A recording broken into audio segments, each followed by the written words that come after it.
Greetings, travelers. Good morning, Jaeger. Deadly Beards. How we all doing? I think we're alive and well. Timmy Tech, morning. A Bricks guy 705. Thank you for the Twitch Prime and the follow. Hope you're having a good day. Let's see. Game sound on mine is kind of low. What's the? Is it kind of low on your end too? I can increase my my levels or all levels. I might go up a little bit here. Let me know if that's too loud, but it was really low in my ears.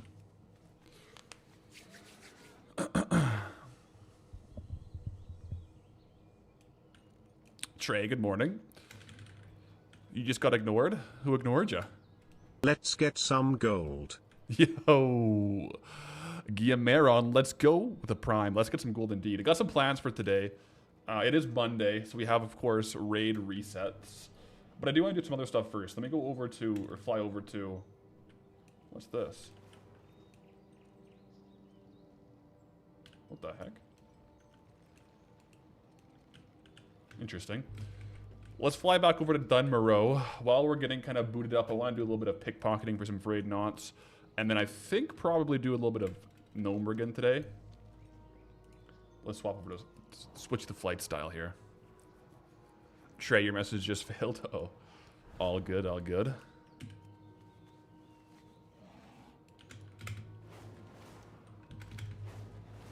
Oh, Jeep, I'm getting stuck. There we go. Penny Packer, good morning. How you doing? Happy Monday, guys. Lots to farm, though. Lots to farm.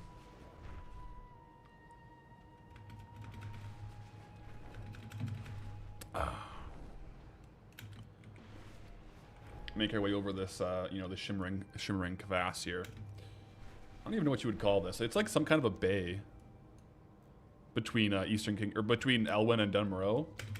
There's no name for it, but we'll make it over. Timmy Tech, not gonna lie, you are enjoying Demo Lock. It looks like a lot of fun, to be honest.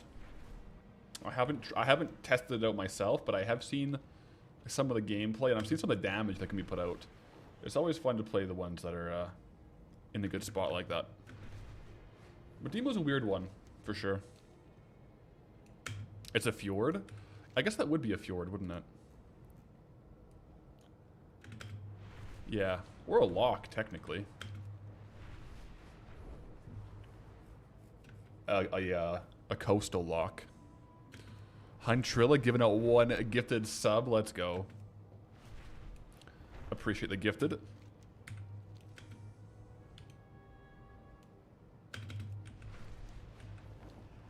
Jeez, we actually have like a long distance between our spots now. It's kind of crazy. Here we go.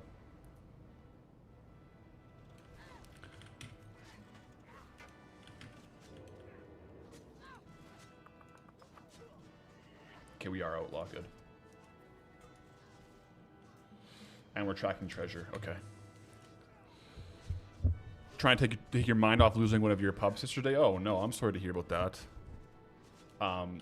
Yeah, definitely play some Demo Lock about it. Like that's a rough one. I'm sorry. Yeah. Guess we'll start a loot appraiser. As far as frayed knots here go, I don't know what the best bet is. It's probably to loot or to pickpocket and kill as we go.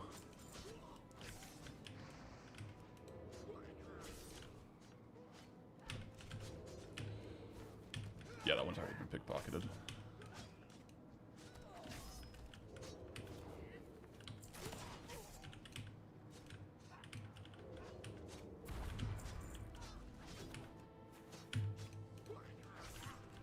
So they are seemingly on a bit of a hyper spawn here. I wonder if it's just best to stay in one little location like this.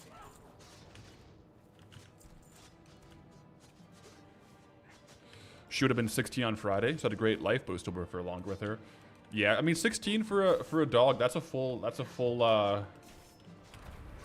life. So definitely it's tough in those times, but you gotta appreciate the time that they had with you, right? Like that's That's a good full life for them. I mean, we always want to have longer with our pets, but you know, it's easier said than done. But to focus on the times you had. Angry Mexican guy, what's good? Maybe I should actually just like rotate around the whole thing and then kill them all after. Would that be faster?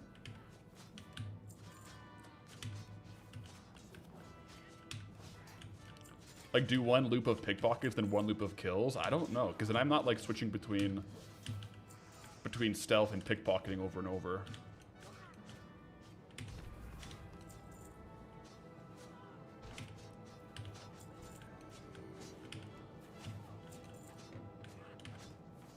It might actually be better.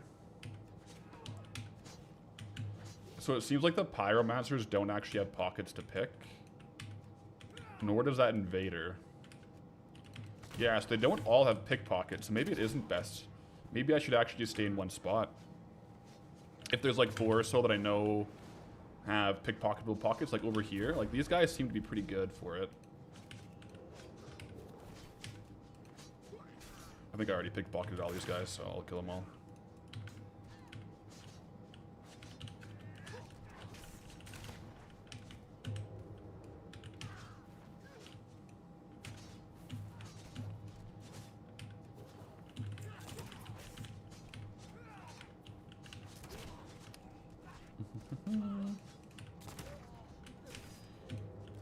It seems like sometimes they don't have pockets to pick and sometimes they do.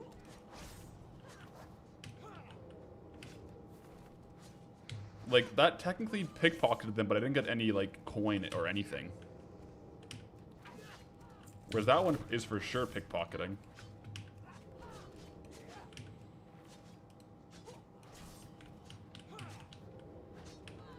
Honestly, it's probably best just kind of like this cadence of, like, stealth, pickpocket, kill, stealth, pickpocket, kill. What about making a macro to go stealth, target, mod, and pickpocket, and you can just hit that and attack back and forth? Would I be... If I spammed it, if I had, like, stealth, pickpocket, kill, I think it might take me out of stealth. You know? Maybe it'd be good. This kind of seems like the play here. Just kind of one at a time. That way you force the spawn, and you get a pickpocket every, like 3 GCDs. There's a Fray knot, by the way. Actually, I should track that on a farming bar. 1 second. Add-ons, farming bar.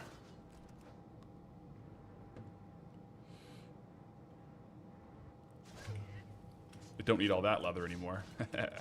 I did log in. I was on over the weekend, so I did a bit of crafting and stuff on the leatherworking. So I got a few things restocked on the leatherworking, which is nice.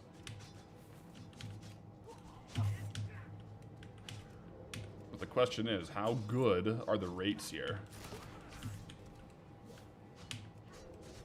Current price on knots is about 100 gold.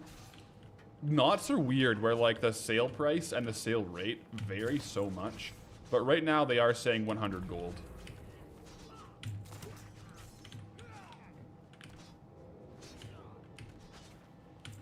Got a feather in my eye or something.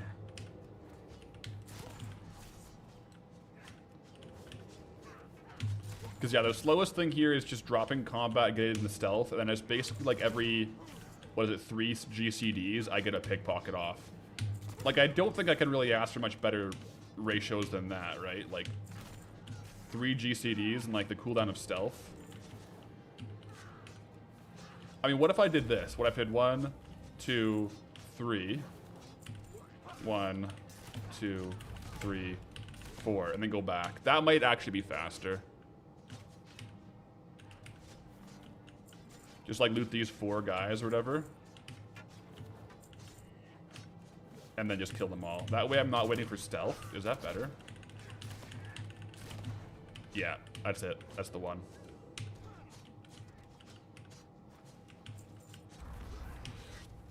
You sure I've said it, but what makes the Fray knots worth 100 gold? They're used in a... So like they're technically a junk item, but they're used as a currency for this one trader in the in Erebos. and they're used to purchase a battle pet. So people, you need like it's like a wolf's pelt or like some bear carcass. It's a couple of gray items. One of them is the frayed knot, and you trade it for a battle pet. So that's why they have some value. You know, maybe like 9 months ago, they were worth like 2,000 gold. But they have had a little bit of an increase in stock on the old markets. But there is one. I mean, for sure our pickpockets per hour is super high here.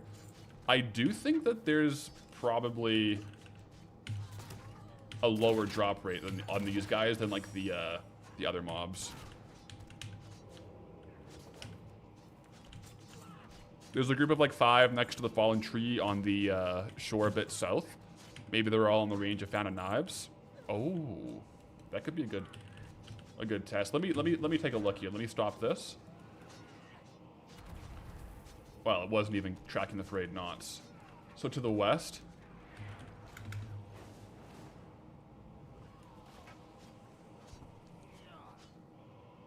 Next to the fallen tree on the shore a bit south. Sorry, no. Yeah. Because you want the which ones are they? So the invaders, I think, are the ones. Let me just make sure these are all pickpocketable. I don't know. Because yeah, there's 4 here. Because the pyromancers, I won't go too far down here because the pyromancers aren't pickpocketable. But yeah, there are 4 here. Or you could kind of do like a house version where it's like 1, 2, 3, 4, 5. But then again, let's see. Yeah, I already picked that one. I don't know, I kind of like the other one, but like, it could be good. I would need to switch specs. Let me just run around here and see if there's like a better setup.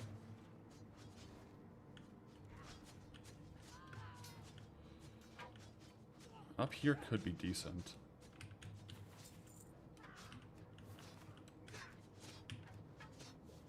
Yeah, so sometimes they have no pockets to pick, which is kind of strange.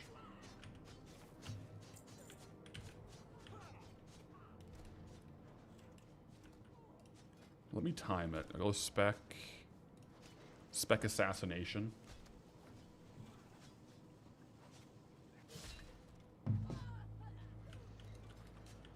I'll see how long it takes me to get like 5 resets on one pack versus the other. Finding anything useful? I'm afraid not. See, I'll test a couple different spots. So this one has 5, which I might be able to like basically stand here, like shadow step there. So let me see how long it takes to do like a reset of maybe like 10 full resets and just see what happens. So I might have already pickpocketed these guys, but I'll just kill them all again just to be safe here. Yeah, so I already picked that one.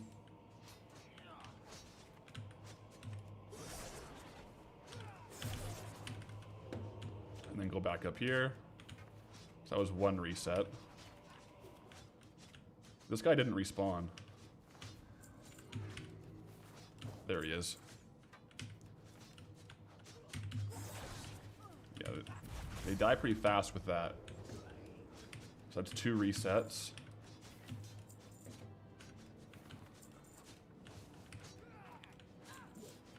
And there's the 3rd reset here.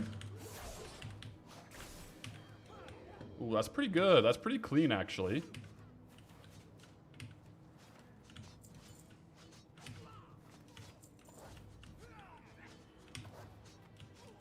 Alright, there's the 4th reset. Sometimes they don't really have any pockets to pick, which is kind of strange.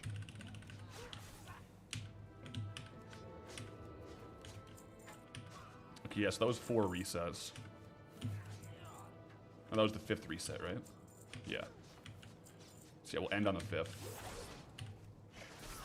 So 5 resets took 1 minute and 18, which should be like 25, right? Also, Squalio won with the gifted. Appreciate the gifted. Sorry, I was locked in on my resets there. So 118. Is my calculator working? It's not. Okay.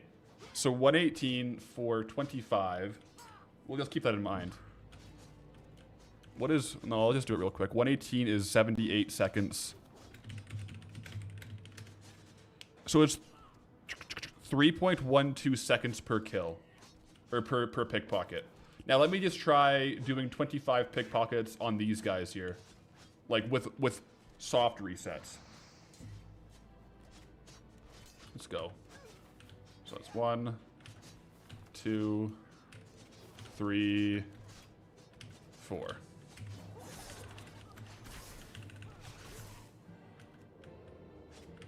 Five, 6, 7, 8.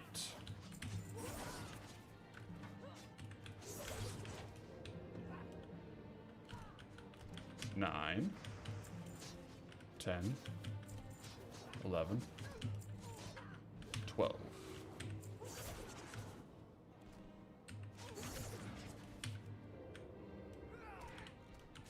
13, 14. There we go. 15, 16. There we go. Yeah, it's looking like this is slower, but we'll see. I'll do the 25. 17, 18, 19, 20. I don't know if I got that last one off. I might have missed it. Yeah, it's definitely behind. So 21, 22, 23, 24. So for the same amount of pickpockets, boom, 25. We're at 1 minute and 32.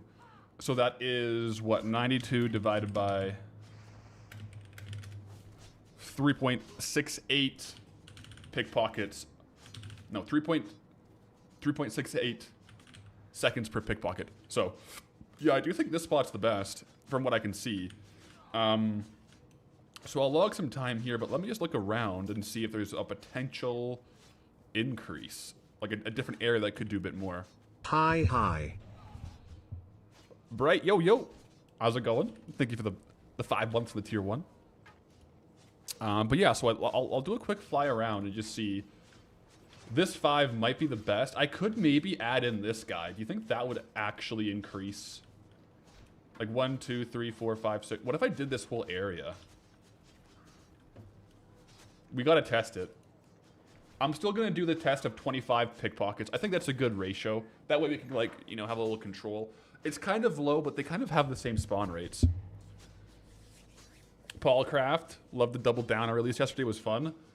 I have a lot of fun making the double downs. I'm glad you enjoyed it. But yeah, the ending there a little unfortunate. I thought we were definitely gonna get into the 250s, but alas,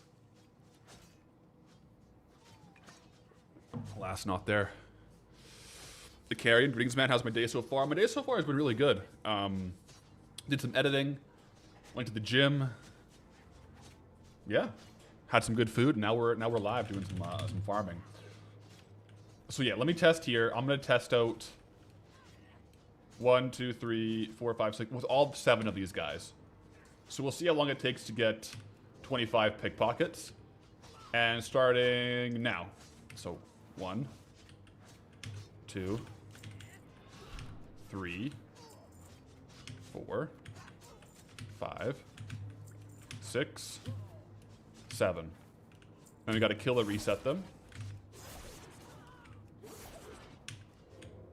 So 8, 9, 10, 11, 12, 13, 14, and kill and reset.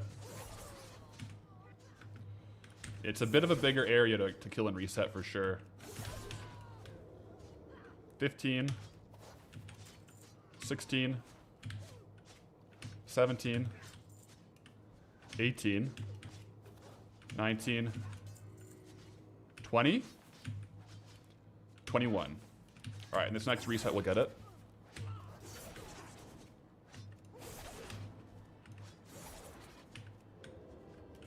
'22, 23, 24, and 25. Okay, so slightly faster, but definitely more hectic. So let me just go back and try another 5-bomb on these 5 here. These guys, this might be the method here. Alex, you might have cooked. Let's just see. Let's just test it out. I'll do 5, because I don't know if maybe I overkilled or didn't do enough. Also, the Alpha Pretzel, how's it going? If you're just tuning in, I'm just testing like different areas here at the airstrip, which ones have the highest like pickpockets per hour. But just by testing it with 25 to see how fast they reset and stuff. So let's go ahead and just do this kind of like house shape here. So 1, 2, 3, 4, 5, and see what we get. I tested it once and I got 25 in 1 minute and 18, but let's just see. So 1, 2, 3, 4, 5. Not the cleanest one there, by the way. Oh, not by any means, jeez. 6, 7, 8, 9, oh, 10.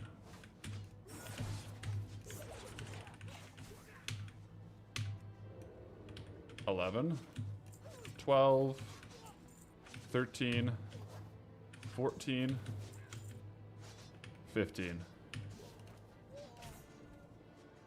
Ooh. 16, 17, 18, 19, 20. Here we go. 21, 22, 23, 24, okay, 25. So yeah, that's even faster. So right now I think this 5-bomb is the best, but that makes you wonder. What if I just skipped on this one because it kind of throws it out of the loop? Let's just try this real quick. Let me do a quick reset so they all have fresh pockets. Just these 4. What about just these 4 here? That guy didn't come back. It's kind of weird. Maybe it'll respawn in a second here. So 1, 2, 3, 4. Reset. Ooh. 5, 6, 7. Okay, he hasn't respawned yet. That's a little slow. 8. Reset. 9, 10, 11. Yeah, this guy's the slow one, so it's gonna be that's gonna slow us down. 12, by the way. 13, 14, 15. Yeah. 16. I think we can do these 4 the same speed we can do the 5th one as well, because of this guy's slow respawn. 17, 18. Yeah, this is not it. The 5 is the perfect ratio. Good to know. Good to know.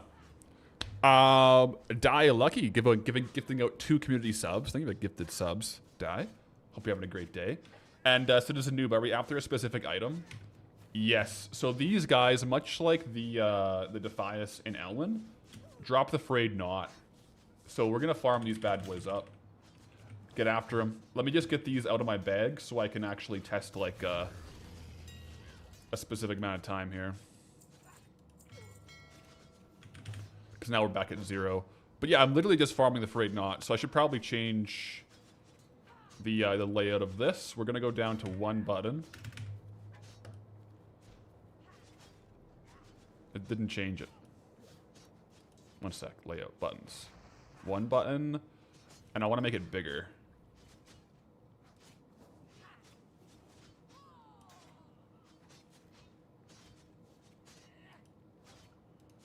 Objective settings.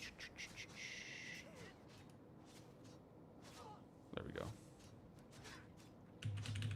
because that's all we're going for right now. So let's see how it goes.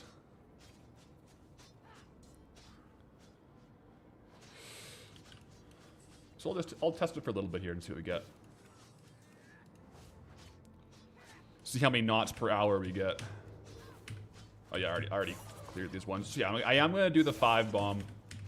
It seems to be the most efficient way, so I'll quickly reset all their pickpockets and go around and get them all. Because you technically could just run around the whole lake here.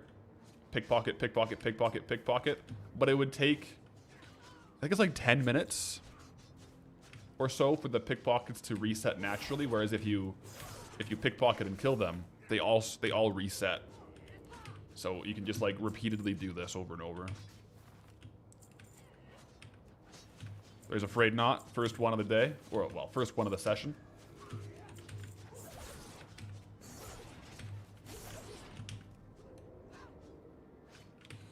Is Dunmoreau a challenging zone?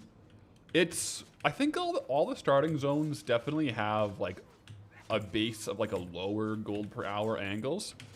They do have some good farms. Like I do think this frayed knot farm will probably give like a pretty decent item value per hour.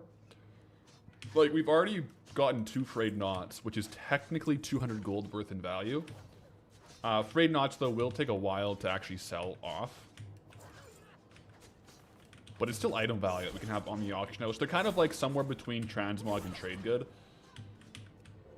Like on average, 10 of them sell per day right now. There's been times when more than 10 sell per day or less than 10. But if you have a stockpile of 100, you know, that's 10 days worth of sales if you're always on the cheapest on the auction house.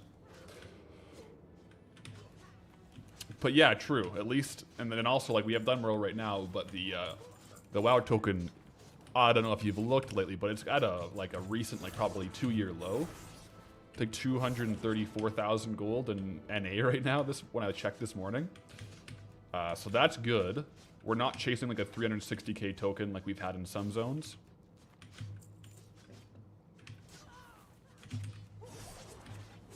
It can be kind of easy to get lost though on these and forget where you are. Forget which pockets you've reset.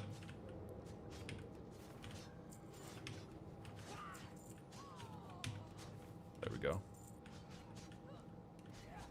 But what's the plan for today? Do a little pickpocketing. Start the day off with some pickpocketing as you do, and then we do have raid clears today. So I want to, well, we're gonna do Molten Core today. Probably do Blackwing Layer. I have skinning, so I may as well do Blackwing Layer and Blackwing Descent.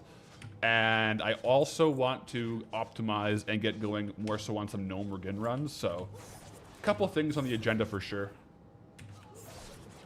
I'm hoping if we get lucky in Molten Core, we'll have a new transmog set, but we'll have to wait and see for that.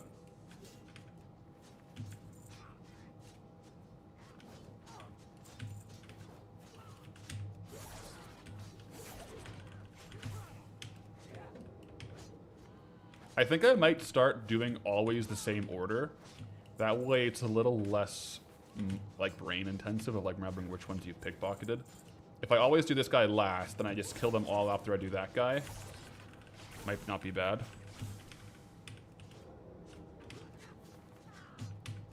Yeah, I think I'll do it that way.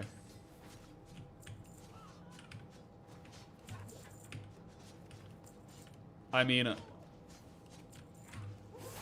it's looking like the actual frayed knots per hour is going to be way, way, way higher here. You know what I mean? Like, we're already at 5, and we're not even 5 minutes in. This would have been insane. Okay, imagine this farm back when frayed knots were worth 2,000 gold. The item value from this, if it continues at this pace of, like, 1 or a little more than 1 per hour, that would have been, or 1 per minute, that would have been an item value of 120k back with, like, old frayed knot prices. Even if it stays at 100 gold, and we keep up this pace, that would be like 6,000 gold in knot value per hour. We'll see though. Sometimes, which might actually already be happening, hyperspawn-ish mechanics can start to bug out. So if these guys stop respawning every time we kill them, like that one took a little bit longer, if that threshold goes up and up and up, we might have to like bounce between this spot and one up there. But it's not so bad.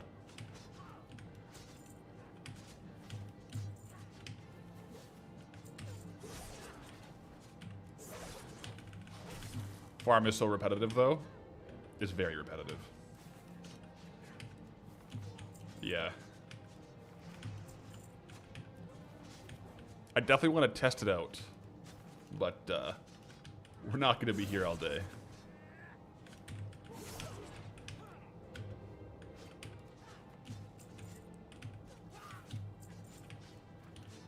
Yeah, I'm pretty convinced the five set is kind of ideal.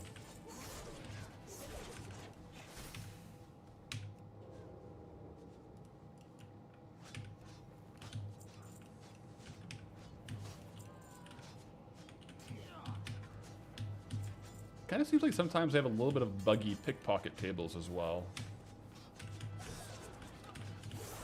Like sometimes you'll pickpocket them, you actually get like nothing.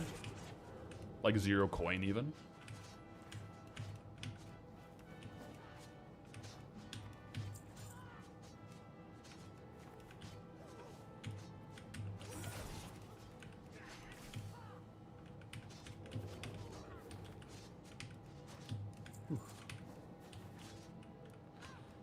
It's also not very AFK.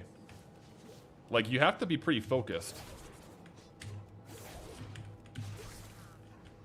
Like, when you're farming transmog or you kind of can, like, look around a little bit. This one, it's pretty intensive on, like, where you're looking.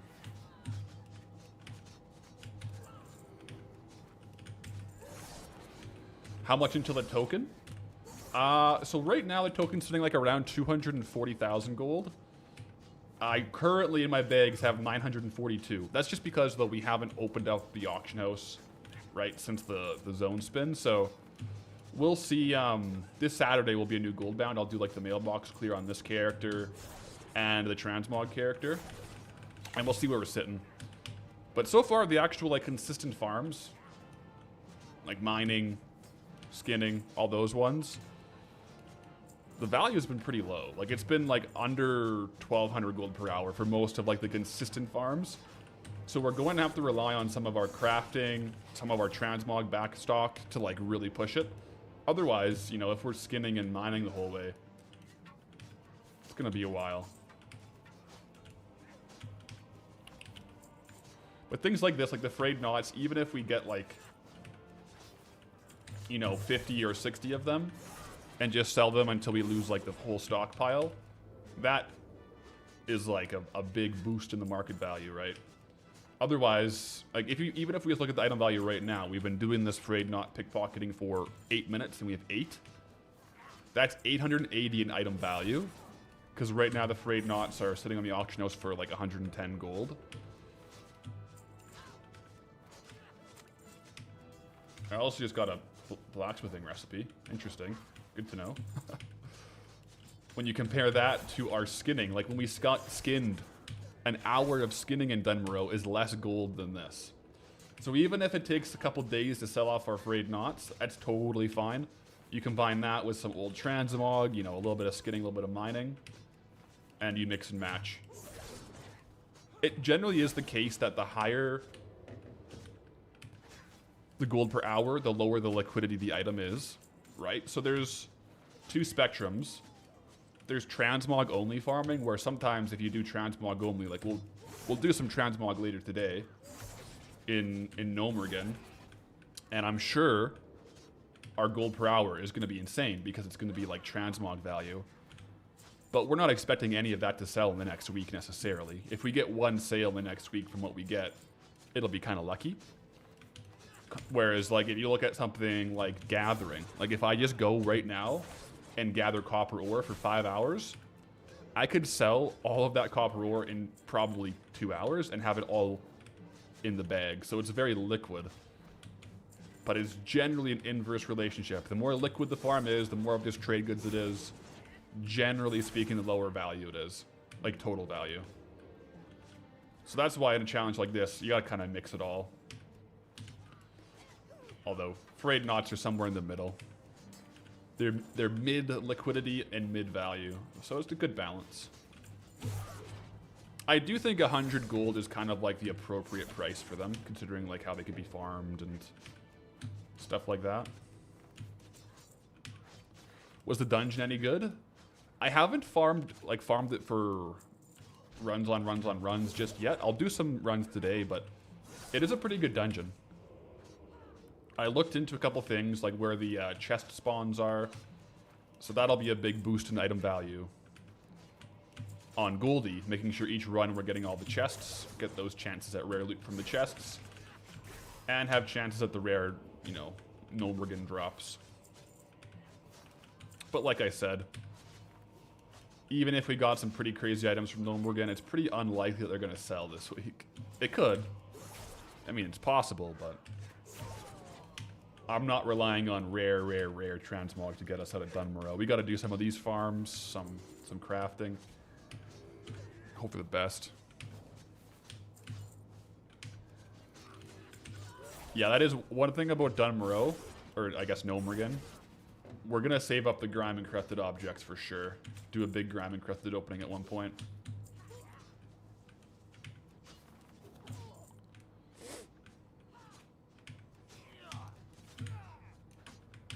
There we go. Lou, you know, how's it going? Yep, we're live and well. So we've been going here for 18 or 11 minutes on the frayed knots. This, I'll look at it later, but I think the drop rate on the frayed knots here, I mean, if we look at how many kills we've gotten, we can kind of extrapolate that to how many frayed knots we have. We have 12 frayed knots, and we got a few earlier as well that I posted. So if we have 400 of these killed, there's only really one type we're killing. And we got 20. That's about 5% that I would put the drop rate at. We'll look it up on Wowhead after and see. You notice when I was gathering ores and herbs, I don't really pick up lumber. Wouldn't it be worth stockpiling it for decor items? Generally, yes. Especially now that we have the Warband alt.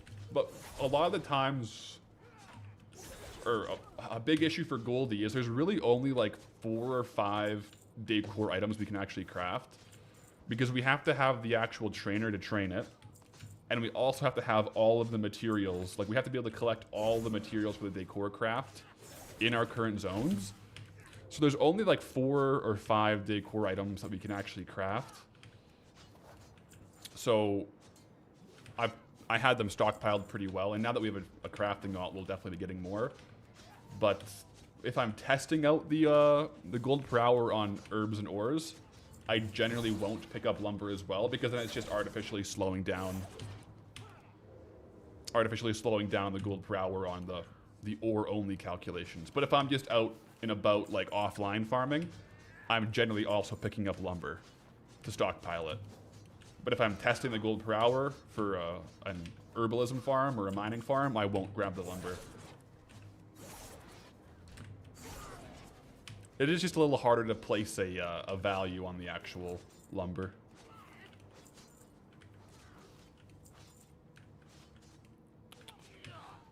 Frayed knots right now, Bandit, are going for about 110 each.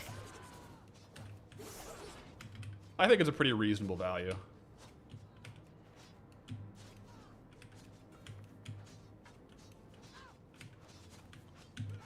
Yeah, sometimes the loot seems to be kind of a little bit bugged, but it's okay.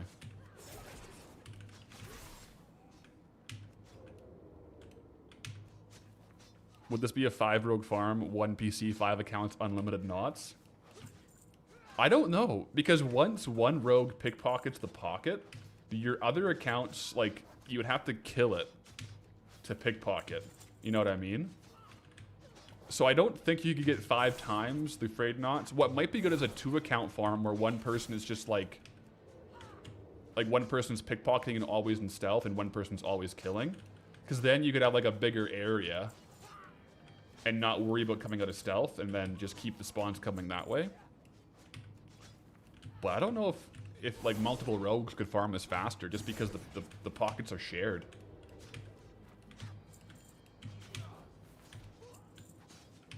Oh, just stand still and pickpocket. Kill repeats, but with 1 for each.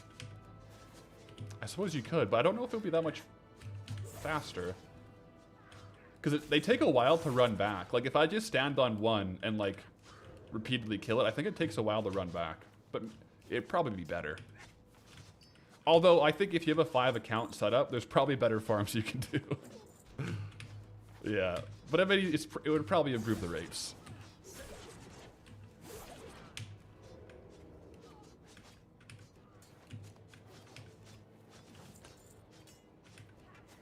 Do people really sell decor without massively undercutting? Yeah, I've had pretty good success. Like right now, I have a couple things listed for like 8,000 gold. I think decor, especially old world decor, seems to kind of have come back up in price with Midnight coming out, because a lot of the people who were like just farming all the decor and listing all the decor, I think they're working on Midnight professions and they don't have time to keep all the old decor stocked. So I think there's actually like a pretty good window right now for old world decor where there's not as much supply, but potentially increased demand with people coming back from Midnight who maybe haven't played around with housing yet. That being said, there's just so much housing materials in Midnight as well that maybe they're not going to spend 5 to 10,000 gold on decor, but it also depends on the item. Like some decor items sell better. Usually the ones that look good and you might want to have multiple of that decor item in your house tend to sell the best. Because someone might come and buy like 10 bookcases or 5 rugs, whereas they might only buy like 1 of like a specific type of table. What do I end up picking up for professions on the alt? I ended up grabbing leatherworking, blacksmithing. So we're capped, we're 300 leatherworking and like 250 blacksmithing right now. Or I guess 249 technically. So yeah, leatherworking, blacksmithing, which I think it'll be good for the alt. I think it'll be good ratio.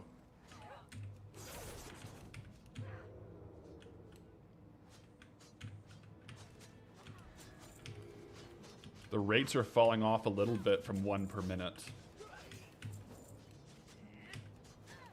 That could be me just getting less focus potentially.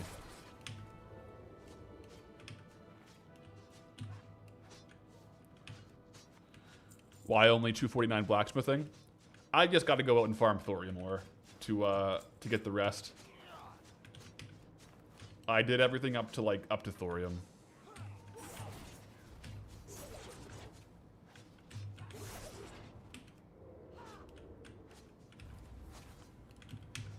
Oh.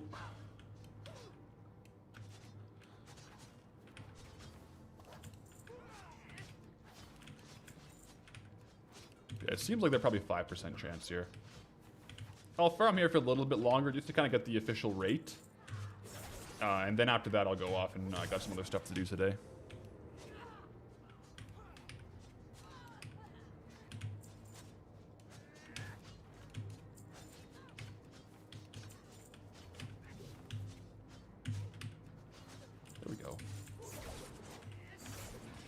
What areas are the best for thorium? I think, like, in general, Ungruel Crater, but from what I have, it is by far Swamposaurus. Right now, Swamposaurus is the only really thorium-dense zone that I have. Technically, there is thorium that can spawn in Burning Steppes. I think there's like 1 rare node. I haven't actually gotten it myself. Whereas Swamposaurus is predominantly thorium. I've kind of just held off on leveling the rest of blacksmithing because I'll probably get quite a few levels from all the rare recipes I want to learn and craft. So 250 is kind of like the point where I can start doing decor and getting those rare crafts. So. Whereas leatherworking was pretty easy to get to 300 because the end crafts are all thick leather and rugged hide. Or rugged leather, which I can get thick and rugged leather really fast. So I wasn't too worried about just leveling it up to 300 and doing the crafts after that. Stella needs me to lock in. Those are rookie numbers. And Poncho. I'll let them know. I'll have to go back and watch my Elwyn videos, because I think our best Frayed Knot farm there was like 20. I think it was like 25 or 26 knots that I could get per hour. So this is definitely, as far as I'm aware, the best Frayed Knot farm spot solo. But maybe there's better ones. Are there other zones that like have these that maybe have better rates? Maybe. I'll tell you right now, if I had started Dun Moreau, I would have been here all freaking day when the Frayed Knots were worth like 1,800 gold each. At the very beginning of Goldbound, the first, I think, like 4 or 5 Frayed Knots I sold were 1,800 gold each. Then once the video came out, they kind of tanked down to like 200. They've kind of had a couple resurgences, but they've been hovering around like 100 to 150 lately, which I think is kind of where they're probably gonna hang out for a while.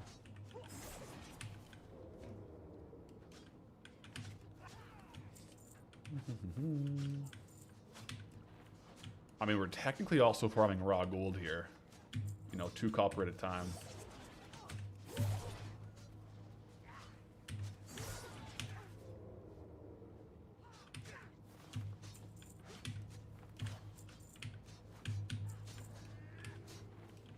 Not afraid not. Let's go.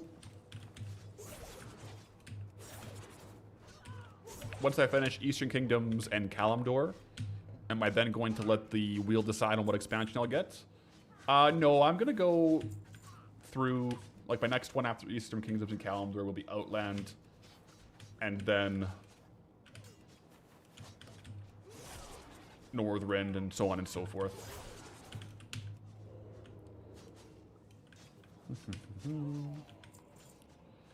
Only, yeah, how many pickpockets at this rate to get the next token? Oh my gosh.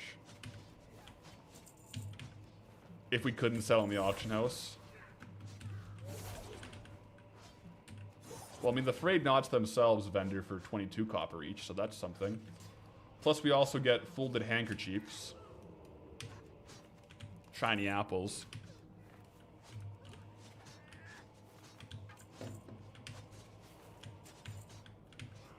Not bad at all.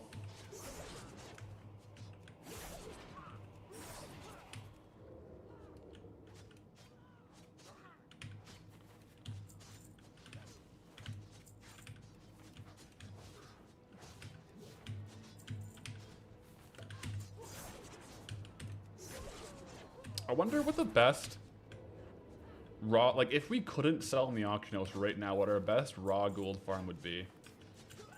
It would probably be a mix of just doing our highest level dungeons. Yeah, it would probably be like just doing my raid clears and then like spamming Zul'Gurub trash over and over, or maybe like BRD trash and any like cloth, just crafting it into like bracers to vendor. It would just be like vendor flips like that, I think.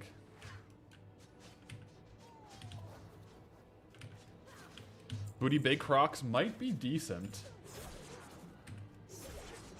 I still think it would get outpaced by the raids though, but yeah, it might not be bad. I wonder, like, honestly, ZG runs even with skinning. If we then crafted the savage leather into bracers and then vendored the bracers, might actually not be bad gold per hour. Luckily, we don't have to worry about this. We can sell on the auction house, just not buy.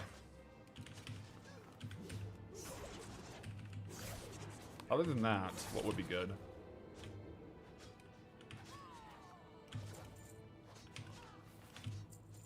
High-level Crocs to low-level Crocs? I can't remember what the low-level or high-level Crocs dropped. I mean, did the high ones drop any like Dragonflight materials? Because those might sell for like a bit, but maybe it might just be bad. I mean, certainly raids. Like, certainly the raids are really, really good for the raw gold.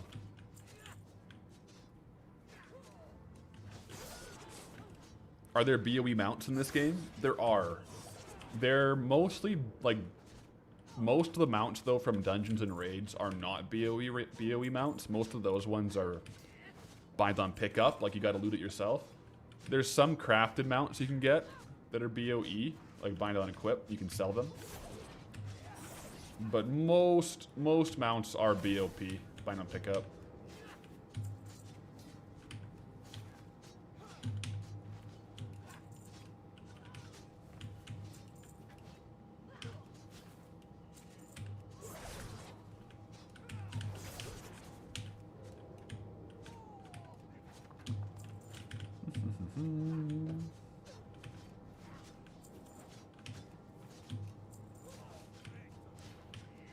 The high-level crocs were just dragonflight scales.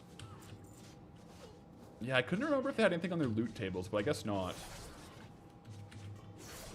Or maybe like some low-value crocolisk meat.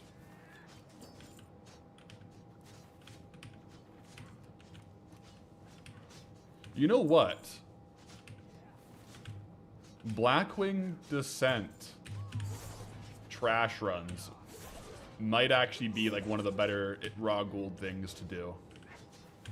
Is there enough trash for it to be worth it though? Like theoretically, if we had to get the next token without using the auction house, I think that might be an angle.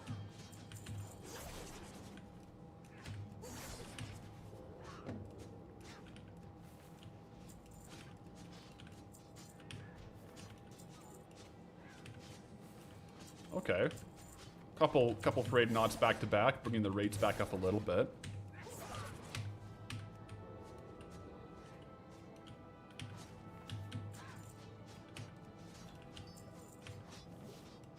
Yeah, we didn't farm too many of the big crocs.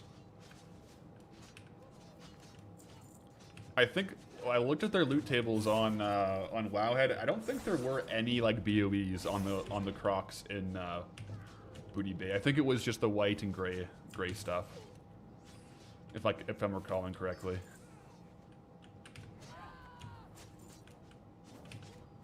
Yeah, I don't know which ones of these I've pickpocketed yet.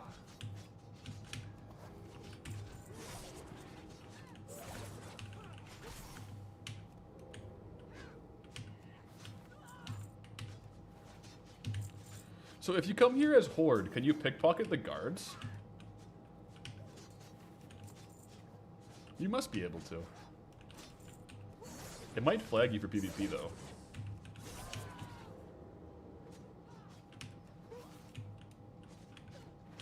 We also have like a little loot tracker. If you look on the bottom right, the mouse over, it's 658 kills on the invaders. That's pretty much all today. Not bad. Getting naughty in here. Yep. Afraid knots. Or I'm afraid not. So you're killing trash packs and Bastion and Twilight right now, and it's about 7 gold raw per pack. Yeah, it'll probably be similar.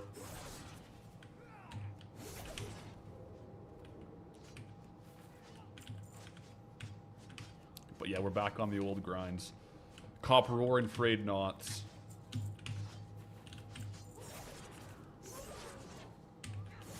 I'm thinking like if we had fully started in Dunmoreau, like if right now we could only do Dunmoreau stuff, if I didn't have access to any of the other old farms and stuff, or like other materials to craft with, it would largely be this, and Gnomeregan runs, I think. Especially right now with copper ore prices, I mean, that's not really the ticket out of here anymore. Because copper ore is like 1,200 gold per hour. It's pretty low.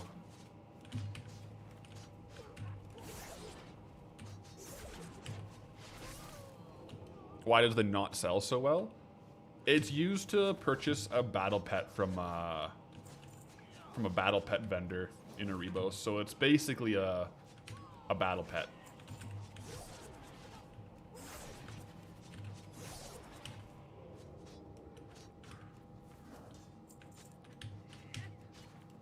Okay, I'm gonna go until 30 minutes. That way we have like a good 30-minute segment here.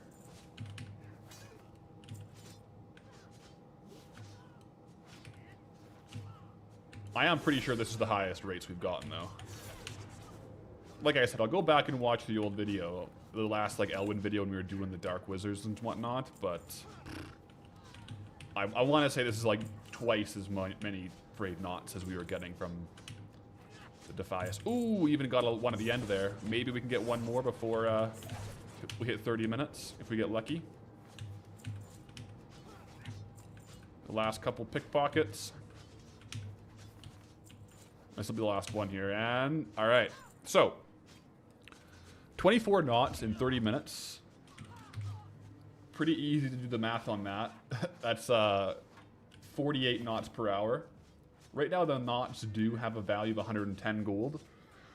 So that's 4,400. It's like 4,900 gold per hour in item value for a frayed knot. As you can see here on the tooltip, the current min value is 110 gold. Average sale is 95 gold. So if we just say, you know, the market right now, 10 of these sell per day, that's 1,000 in like traded value of frayed knots. Maybe more sometimes, maybe less sometimes. I've seen the region average daily sold on this one. It varies so much. Yeah. Press shift and TSM puts the number out for all the ones I have in my inventory. The problem is they stack up to 20. So it just shows me for this 20 stack. But yeah. And unfortunately my calculator isn't working, but it is what it is. Or control. No, it's shift. It is shift, but it doesn't do the full inventory. I think I could, that might be like an option to select, but I mean, if we look at it this way, is from an actual item value perspective, it is the highest gold per hour in Dunmorrow so far. From like just a strictly gold per hour perspective.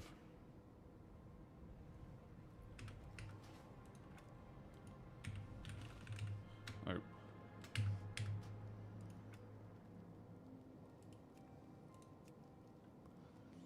So there's that.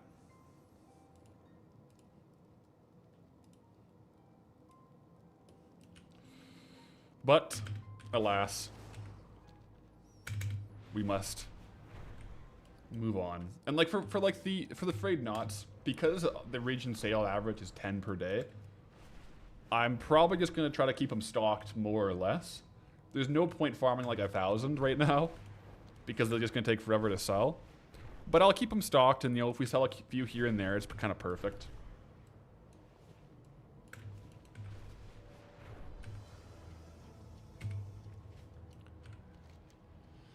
All right, guys, it's that time of day.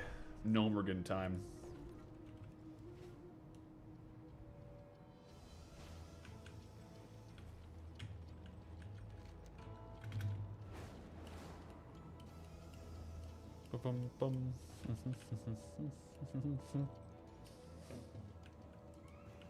Why I have a quest out here? Oh, it's the Grime encrusted. Wait, the Grime encrusted ring? Can you hand them in out here? That must be inside, right?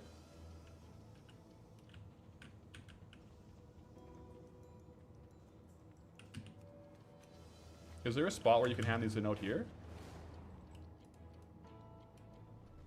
Yeah, that has to be inside.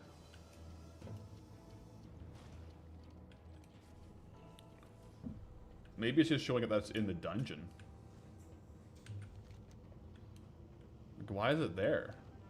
That must be like a map bug. We'll see.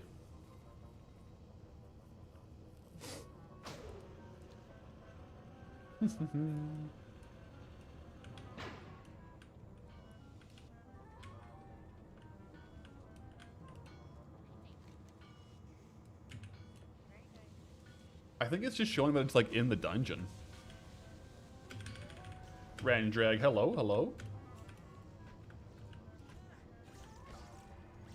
Alright, I gotta change my loot appraiser settings here.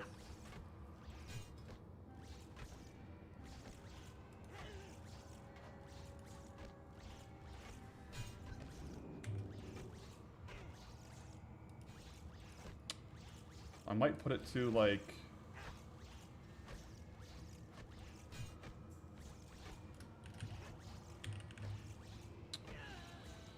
I might just do DB market value, to be honest. Or yeah, for the transmog stuff, just for the loot appraiser.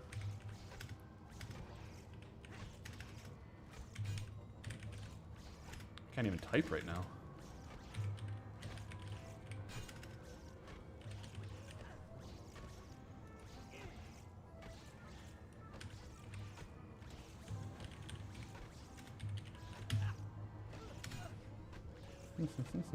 Okay.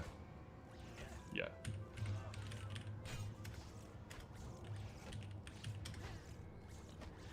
Perfect. Because there are a lot of recipes in Gnomeregan as well, especially from that one boss.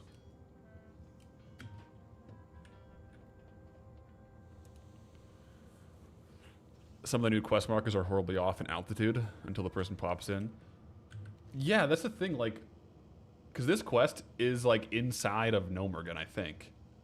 So I think the map is just throwing it on the map somewhere.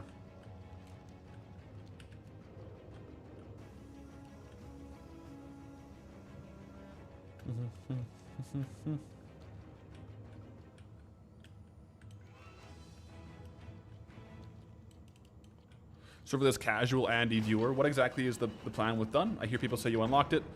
Is that a new mechanic or is it a personal unlock? So kind of like the large scale thing of Goldbound is, I started in Elwyn and then I just farm gold until I have enough gold to buy a WoW token, and then I roll a random zone. So I had just gotten enough gold to buy a token, and so the most recent zone I rolled has been Dun Moreau. So I'll farm here and in the old zones as well until I get another WoW token, and then we'll roll a new zone. So if we look on the map, we kind of have, like, we started in Elwyn, and pretty much everything central. Like we've unlocked Elwyn, Redridge, Burning Steps, Swamp of Sorrows, Duskwood, Westfall, Stranglethorn. Those ones are all ones that we've rolled randomly and completed. So now the most recent one has been Dun Moreau. So we're kind of just trying to explore the gold farms here and get after it. Now, I do want to... The first couple runs here in Gnomeregan aren't going to be super optimized. I have in my head a little bit of a run that I want to do, a couple of spots I want to hit, and then we're going to optimize for run time as well as like resetability. Because ideally when I'm doing transmog, I want to run that's 6 minutes or longer.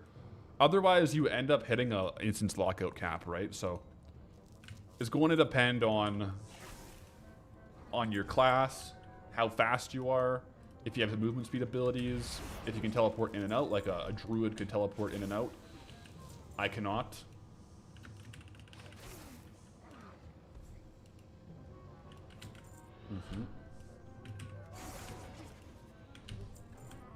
Is it worth going up here to get all these ones?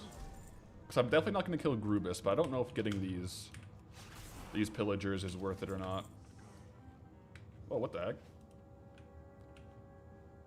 Why is it telling me that's 1 copper? Did I not save my settings?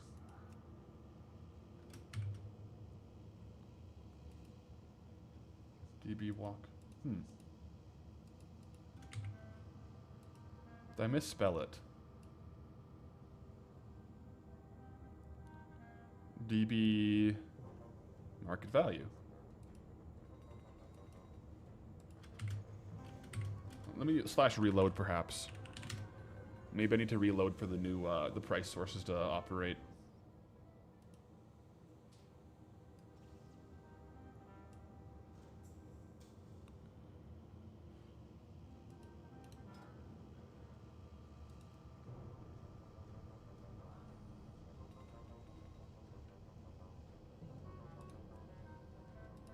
We'll try that for a bit, see what happens. So yeah, this end here probably don't have to go too deep into it. I do want to do the full top one here though, because as you can see, there's a chest up there, and that chest spawns every single run. Sometimes that chest is locked, sometimes it's not. But we're a rogue, so we can literally get that chest every single run, right?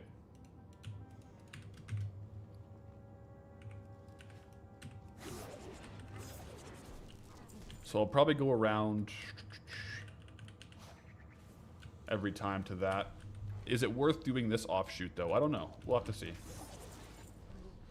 Okay, yeah, my loot appraiser isn't pulling in the right data sources. It's appraising these at vendor sell prices.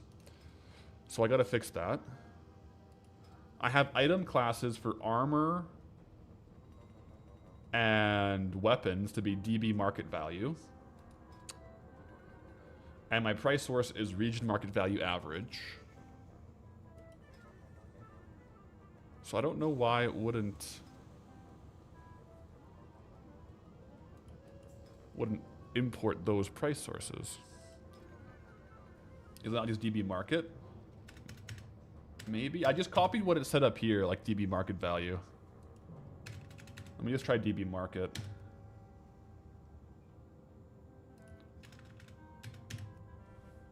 See, I tried to spell it like they had it up here, but let me just see now.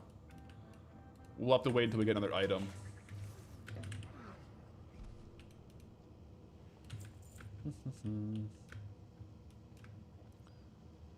Do I have my TSM app running in the background? Yes. Yeah, it'll show like the most recent sync. So I synced an hour ago, but I just always have it open in the background.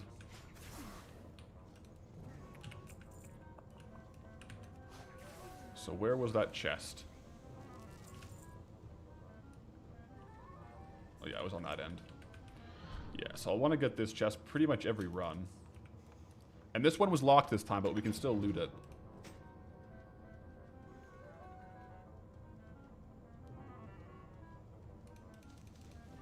Okay, so that time it gave the Zweihander a value of 22 gold, which is probably...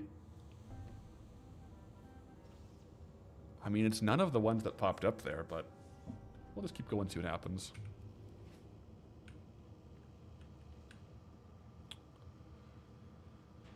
Now, there's two options here for the run. I can jump down and start doing the other ones, or I can run back into that other area. I don't know what is over there, so let me just check it out.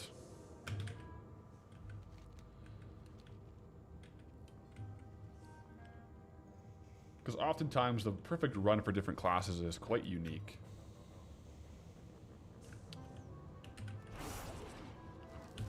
Right, this goes to the dormitory, where we have the cleaning things for like the Grime encrusted objects, which I will farm a bunch of. We'll hold on to these for sure.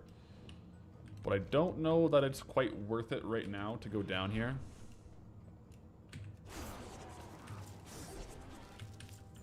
Let me just have a look.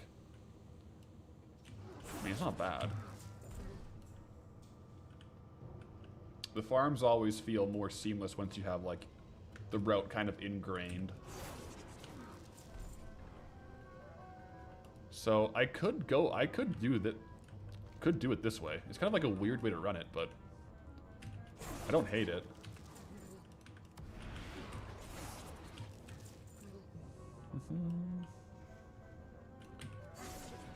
Am I planning on stacking 100 heavy bronze lock boxes? Maybe not the lock boxes. If they're junk boxes, I generally do, but the lock boxes kind of are a bit much to get sometimes, so we'll see how many we get.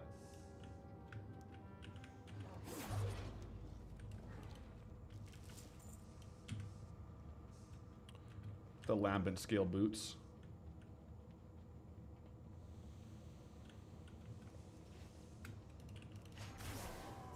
There's usually a chest in one of these wall cubbies. I remember, oh, I know a couple of locations, but there's a mailbox there. Yeah, I don't think I'm gonna be doing the drop down method. Let me just go back over there and do the other way. From the cog. I think I'll prefer to do that. So normally I'll have gone all the way up around here.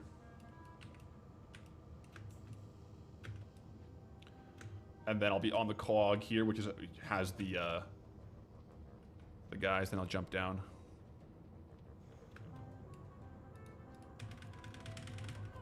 Oh, didn't get off the shadow step, that's okay. Okay, yeah. I'll go this way.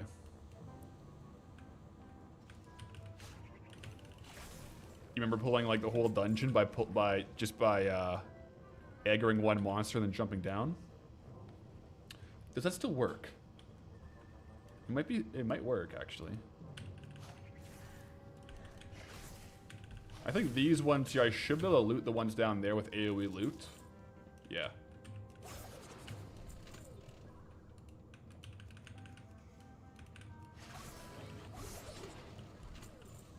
Man, not this one though.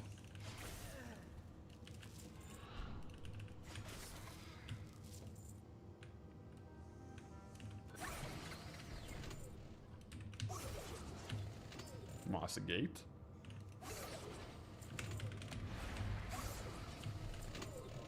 Yeah, that's where Shadow Step really comes in handy, not gonna lie. Yeah, I think my tooltips, I don't have DB Market, I have different things on there. I have the region stuff. But for TSM and Ludaprazor, or for like Ludaprazor, I kind of like showing the region market value because it's just more. Sorry, not region. The yeah, I don't know.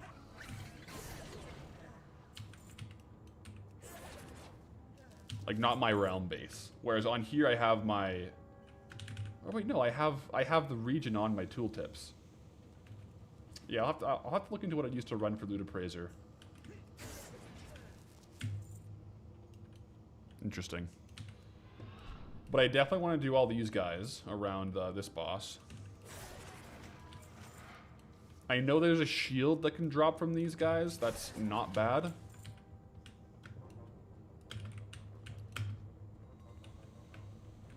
We haven't done actual, like, dungeon runs in a long time. Probably since Dead Mines.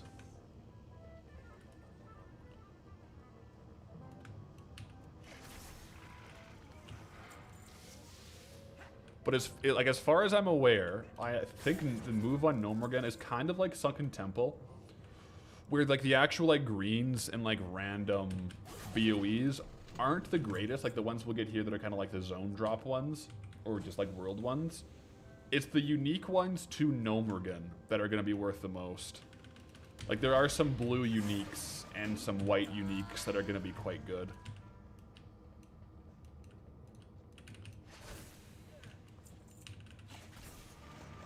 So if I avoid the cleaning room like until I'm here, I think this might be a decent little run. Is making gold in TBC harder than retail? Yes. So like the best way to picture it is classic servers, because the servers are younger. All the gold in circulation on TBC or on retail, it's all been looted, right? Or a quest reward. So the TBC just doesn't have as much inflation as retail. So retail compared to TBC is heavily inflated. So the gold per hours that you can reasonably get are quite a bit higher.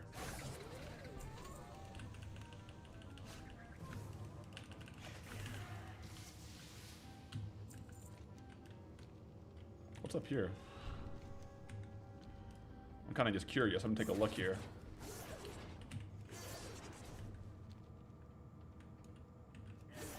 Oh, interesting. There's a different way. I never realized there is a way down like this.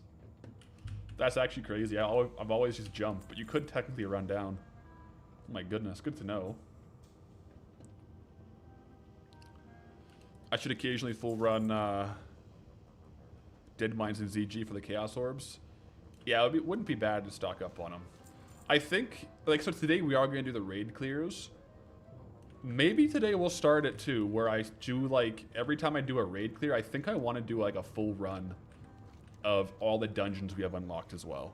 So like a full Dead Mines run, a ZG run, like all that kind of stuff. Like BRD, because all those ones, unless we're in the zone, I'm not really farming them. Like Gnomeregan, I'll farm it like a ton. But once we're out of Dun Moreau, I'm probably not going to come back to Gnomeregan. So I think that might be a nice way to sprinkle in a few of the older ones. Got a little lost here. I think there can be chests here. Yeah, there's a chest there. Okay. So yeah, on this one of these tends to have a chest, I understand. And it's right here. So there's 2 or 3 chests that can spawn.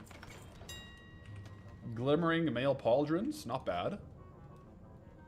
Not a bad little snag there.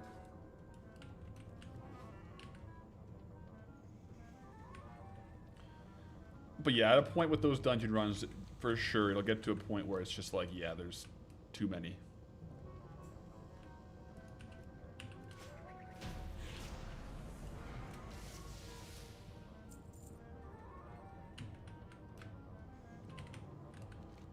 So once I get to here, I think I just do this loop and then go down to the launch bay. Because at this point, I mean, I haven't really been speedrunning it, but we're going to be getting to a point where we have more than enough time.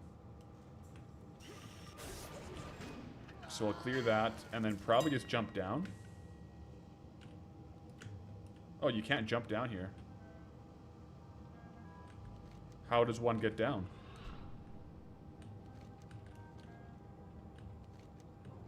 That's a launch bay.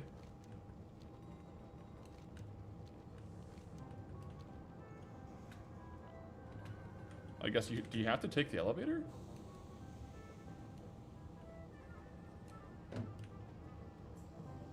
Every other part of the dungeon you can just jump. I guess you have to go off here. Okay, cool. And then yeah, we're getting there on what kind of runs we'll do. Also, I want to press this real quick just for fun. Nothing happens? Okay.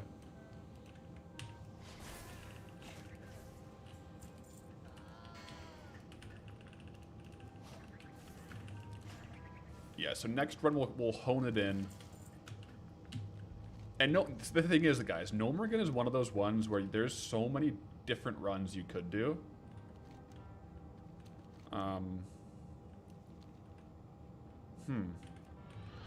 Because I think I want to end on the last boss.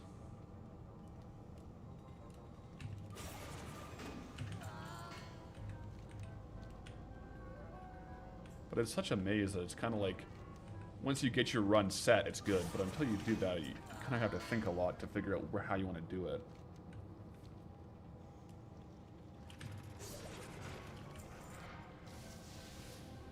Okay.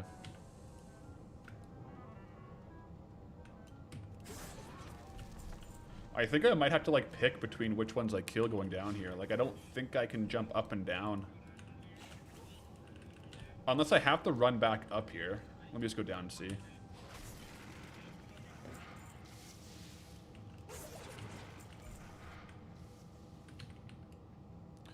Those buttons are for the Hunter Mechanical Dog Pet? The blue one, you believe? Oh, okay.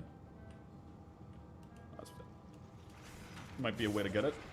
Have to be a hunter probably.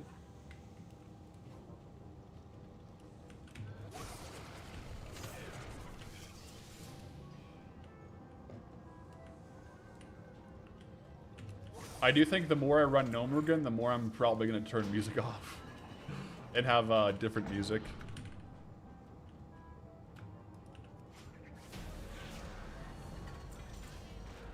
Okay.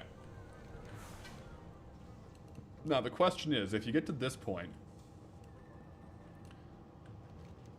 like, what's the best way out? Like, if you were a druid, you just teleport in and out, but we are not druids. And, like, I don't really want to do any, like, the group mechanics. Wait, does it pull the whole dungeon?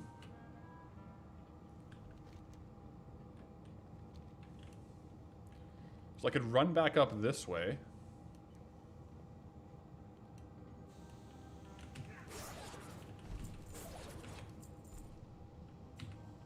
Wait, was the side exit in here? Or it's, like, out here, right? I think it's up here.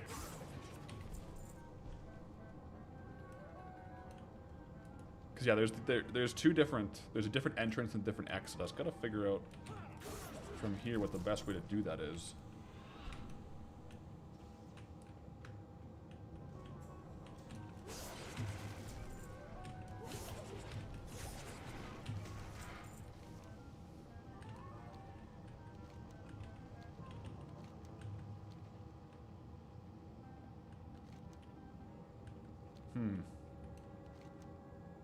Like this?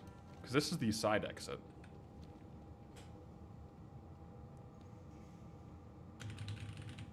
Yeah, housing teleport I think would be too long of a cooldown. Maybe I don't full clear this until I'm on the way back. Because it looks like, I think this is the way out.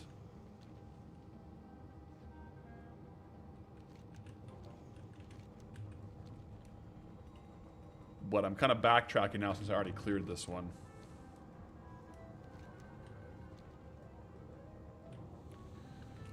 This is Jan, by the way, man. Love the videos. You feel so relaxed watching them. You made me farm more in WoW. Well, I appreciate you enjoying them.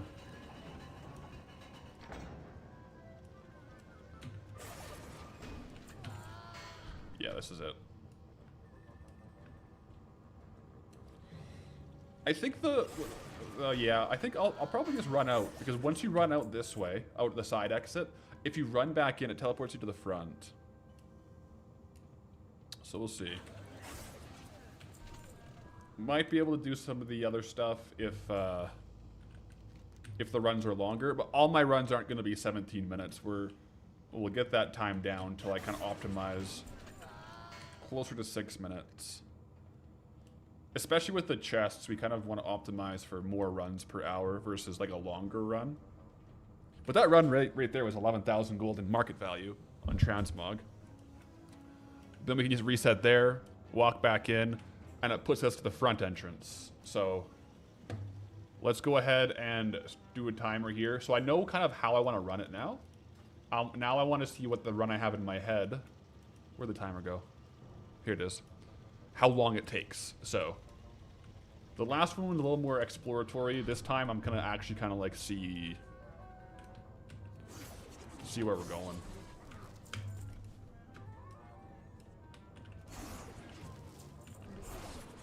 So yeah, I'll probably just do like the first couple in here and not do the rest.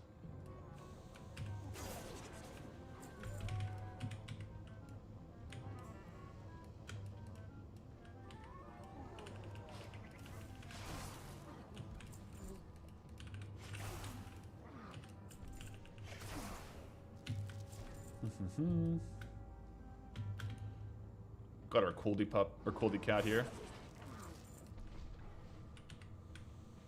Why not just run straight to the side exit? Like from the very beginning?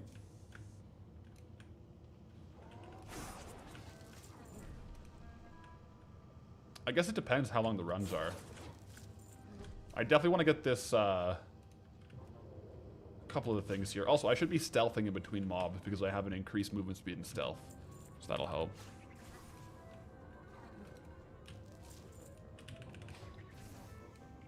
And then we should have... Oh, wait. It's on that one. Yeah, it's on this one.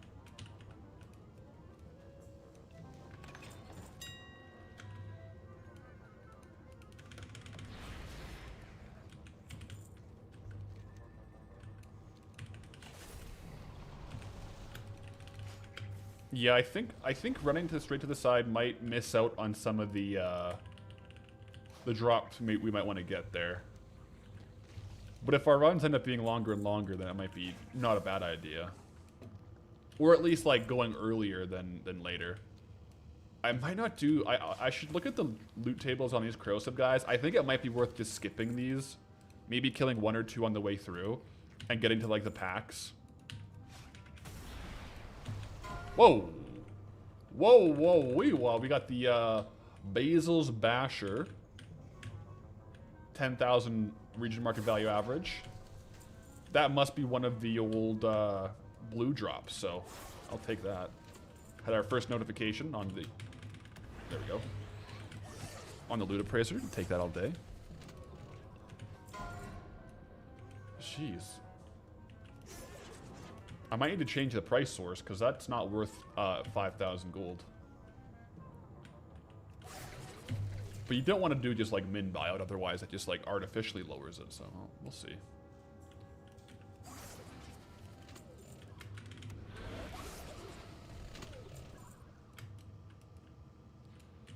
Yeah, like this run's already at 3 minutes.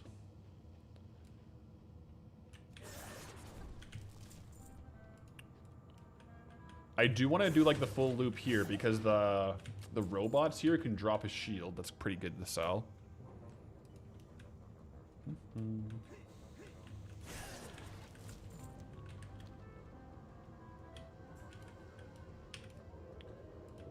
Even if it is like a long distance in between them.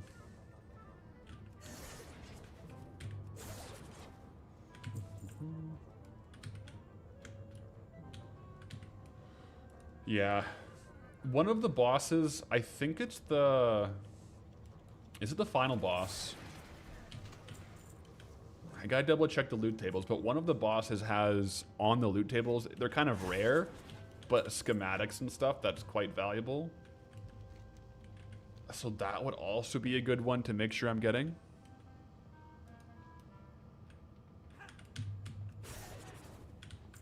We'll see.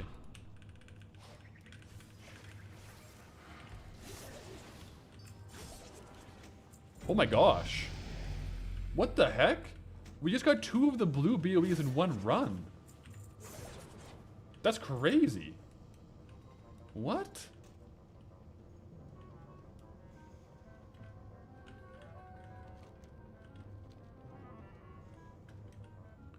We got the supercharged battle axe as well. Alright. I mean, like I said, Gnomeregan is going to be the highest gold per hour by far for us here. There's no doubt about that. Problem is, the sale rates on these is 0.005, 0.00, right? So, good value, but we got to sell them. Got to sell them. So yeah, I think maybe, at this point, we're 5 minutes into the run. Maybe I just do this loop and go out. Is this actually worth near 100k? This one's actually very good. So market value is like 80 to 100k. Region sale average is 10,000. So usually when you see like a region sale average at like 10%, it's it generally means pretty good value. Because some of them will sell for lower and some will sell for pretty high. I gotta check at how many different BOEs there are because getting 2 is crazy. I would estimate we'll probably, like, a good sale on this would be like 30k.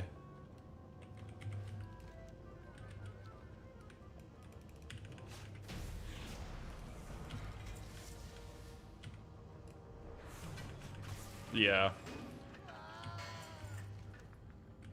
So if I go all the way around, yeah, we're already at 6 minutes. I kind of like this run. I'll just run out now. That it does avoid going to the last boss, so maybe we could miss out on some potential schematics, but this seems like a pretty fun, like pretty good all-around run. And then there's not much backtracking, because right now we're going to go straight to the exit. And the exit even has mobs on the way out. This might be how I do it.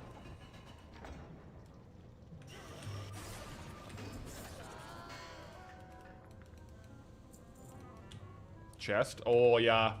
I probably missed the chest in there. I'll get it at the next one. Yeah, I probably missed it, though. I was too focused on the timer.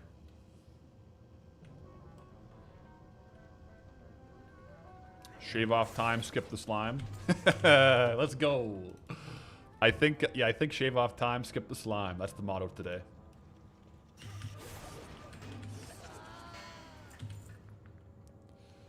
If you ever get engineer only transmog from the trash, your next token is done. Valuable stuff. Oh wow, we got this access card.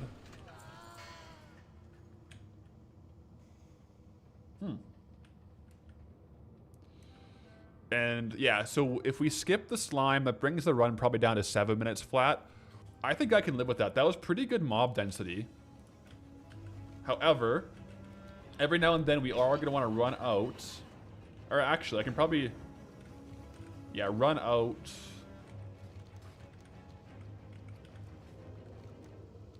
I think there's a vendor.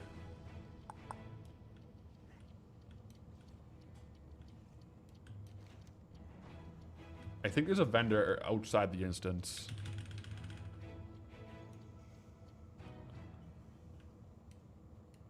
Right?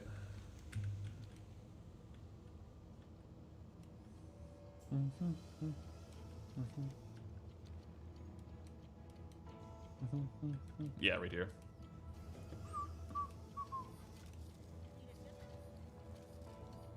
Oh, okay, now we gotta be careful about selling trash here because we have a bunch of frayed knots.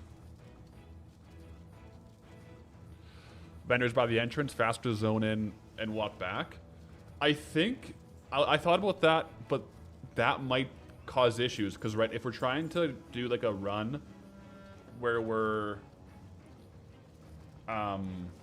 doing like 9 or 10 per hour, if I use the dungeon to teleport here and back, it counts as one of the dungeons entered for the last 10 minutes, right? For the last hour. So I think it would count as like a run.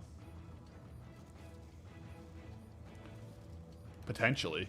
Which would be quite, which would reduce how many runs we could do if I use it to like run in and out.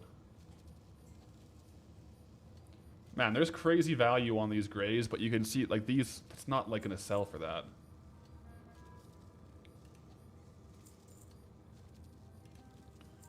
Whenever I'm looking at gray value, I kind of look at the price, but also the region sale average. So if a gray item has like a crazy region sale average, like this one, the region sale average is kind of high, so I'd probably try to sell it. But if it doesn't have like a decent sale average, I won't mess with it. Like this has crazy value, but like a 9 gold region sale, so I think this one is a vendor trash. Same with that.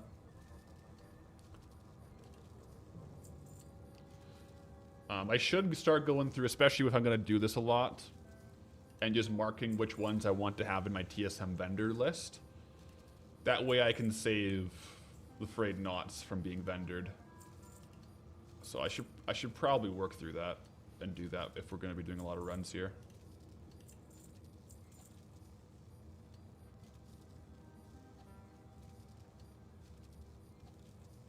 Yeah, like those grays have decent value. So I'll keep them.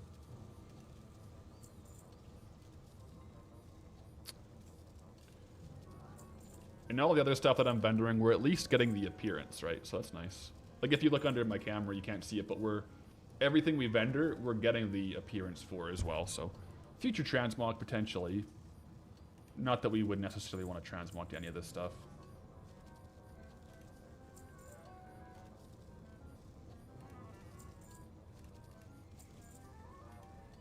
Okay. Back in. Does it still count if you don't reset after? I'm pretty sure it's, the limit isn't on how many dungeons you reset in an hour, it's on how many you enter. So if like, I think if I walked in out of the dungeon 10 times, I'll get locked out, even if I didn't reset it. I think. I could be wrong on that. Also, yeah, I don't know if it works anymore. If I just pull this guy, if I face pull him and jump down, does he pull the entire instance? We're gonna find out. I don't know if it still works in retail. They might bug out, but let me just go up here and find out.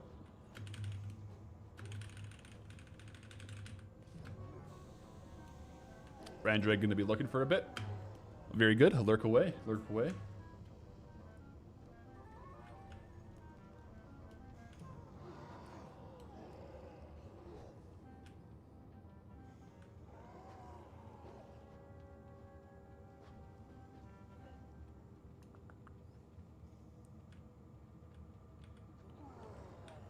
Yeah, it would be nice if it works.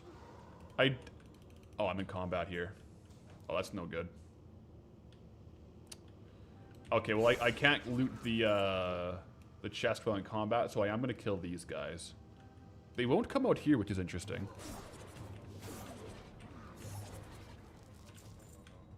Before I jump down, I'll pull a different one, though. And then we'll see what happens.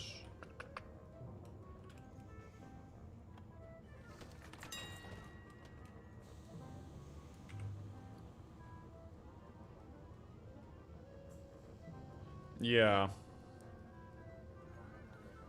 Because, like, the price source that I generally like to use is region market value average. I might change that later. Now, I'm going to assume this guy is unique and he's not going to, like, follow me off this this thing because the other guys didn't follow me onto it.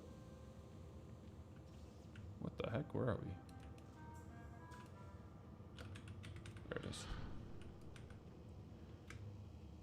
But just to test it out, before I jump down, I'm going to pull this guy and see if he pulls the instance. Let's see.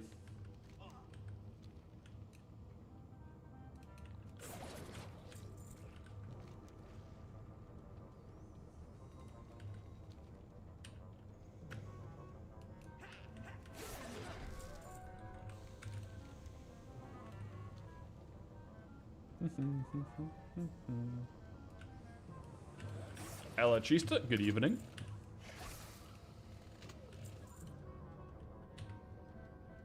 You maxed out the Valera follower to 45, now just fishing. Gotta love a little bit of fishing in game. Oh yeah, it looked like I dropped combat. I think like a lot of stuff that is true in Classic, especially for like big pulls in dungeons, doesn't work in retail because I think they're trying to avoid people pulling the full dungeon. Kind of like how the old Swamp of Sorrows trick is if you hit the last boss, it would pull the entire dungeon. It doesn't unfortunately work anymore in retail. So it looks like you can't just pull one and have it pull the whole dungeon either.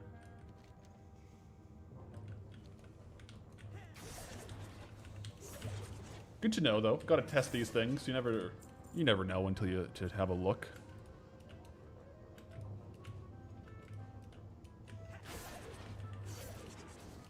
Lambent breastplate, very good.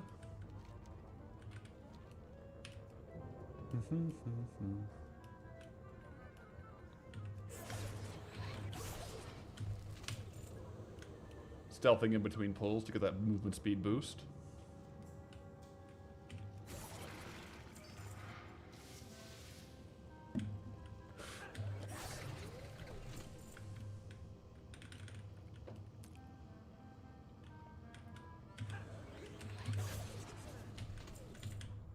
Forgot to turn on the timer. Yeah. I'll test it again once I'm a bit more kind of locked in on the run that we've chosen. I gotta get kind of used to it, then I can get a closer assessment on how much time it's taken. Am I still working on the alt? Yes. Alt is well pretty much set up. I gotta do a little more on the blacksmithing for the alt. But I am still doing some ZG runs. I haven't been clearing it every day though for the mounts, but I'll do the clears today, alongside Molten Core and all those ones. We'll definitely do that.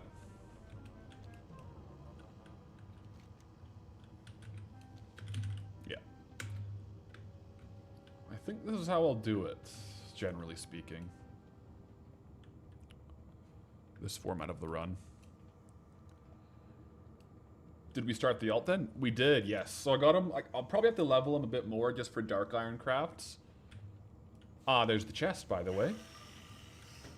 I'm not too stressed about getting the Thorium Brotherhood rep right away, because when I had blacksmithing on Goldie, I crafted one of every piece of the dark iron set, and so far, I've sold 0 of them. So I'm in no rush to craft the dark iron gear on the alt. I can do the...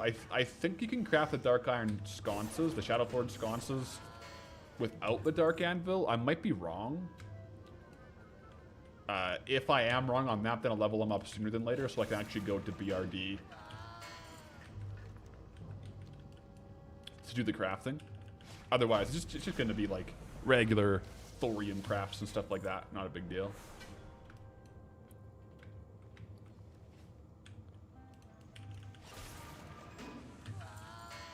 Jenga? You know, moisturize might be the way, yeah? I'm probably not the one to ask about that.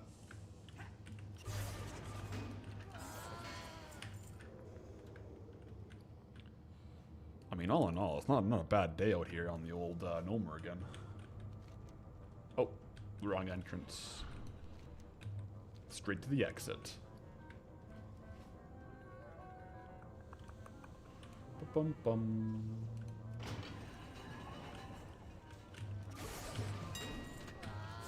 Got a couple of those lambent scale breastplates.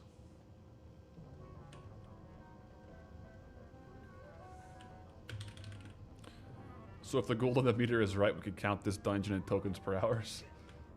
Yeah, I mean, it's oftentimes the case, right? We definitely got to take, you know, transmog value with a grain of salt. You know, I'm not going to be claiming this is 240,000 gold per hour, guys. realistically, like if you multiply the value times the sale rates, you know, maybe one of those sells every couple months. It's not bad. But we are getting slow and steady, like building up the transmog shelves. It is a bit tougher now. Like we're not really going back to some of the older zones, like Searing Gorge dungeons and stuff, to like restock the shelves necessarily. So we tend to sell out a transmog and then not restock it if we do sell it. Like for example, I think we have sold off most of the items we got in Elwyn. If I'm not mistaken. I think we did. Broodmother Carapace. We sold a couple of the shields. The biggest drop, the biggest sale was the... From Road the Silent to the Black Venom Blade. We sold that. We got it. Sold it. In Redridge. But yeah, like transmog, you can look at the value and it looks crazy, but you really gotta have it listed over time, and hopefully one sells every now and then. But they don't always sell for market value either. Sometimes they gotta go a lot lower to sell.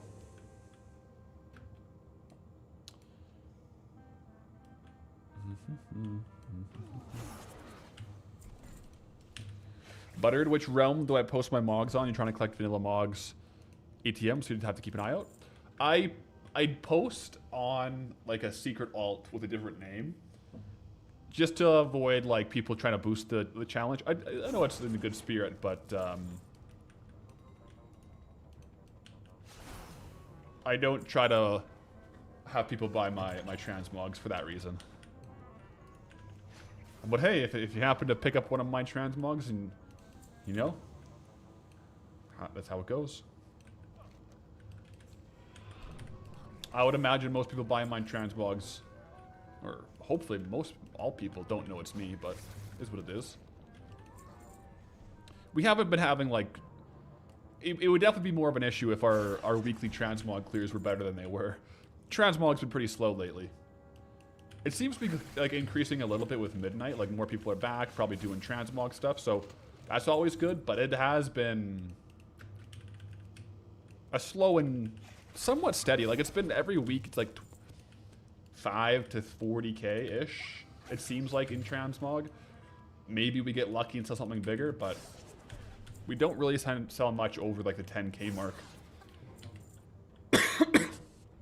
And a lot of the times I'll have a big transmog spike if I just list things for below market value.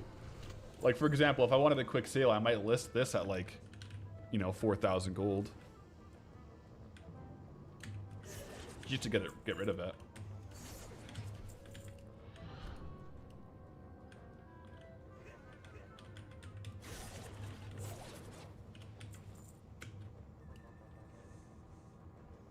Which decor have we been selling? There's plenty good decor for sure.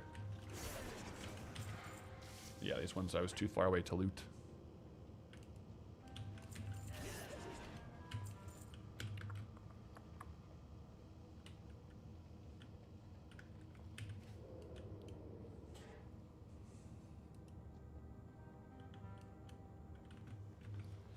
I mean, technically, if we did sell both of these, that'd be like 75,000 gold cash value. That would go a long way towards a 234,000 gold token.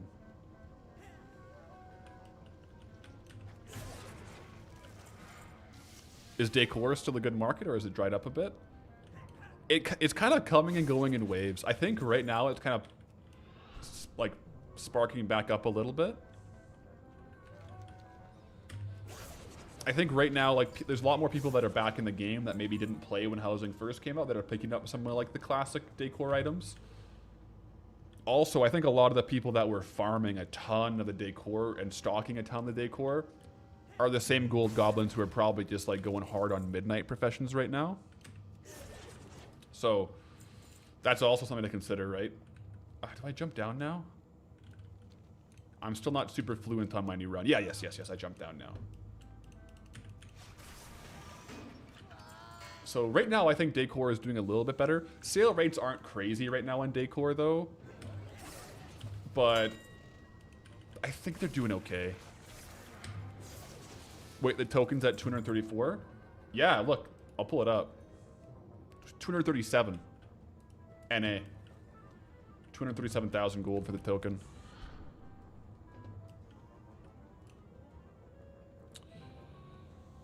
It's the lowest it's been in quite a while. I'm hoping we can get through Dun Moreau to get a cheap token.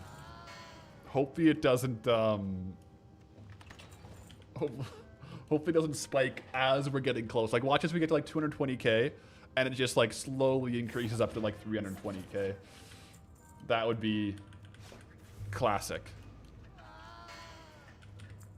Better get on that grind. We're on that grind. But yeah, we are doing what we can do.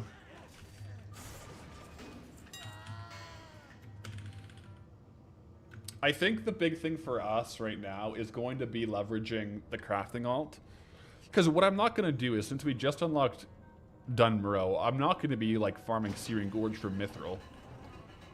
Like we could get the token really fast if we just did the best farms we have. What I will do though is like today, when we're doing our raid clears, I'm going to clear Molten Core. We'll probably get like 4,000 or 5,000 gold from Molten Core doing one run. But I'm not going to sit there and farm 15,000 gold an hour doing trash runs on Molten Core, since we just unlocked his zone.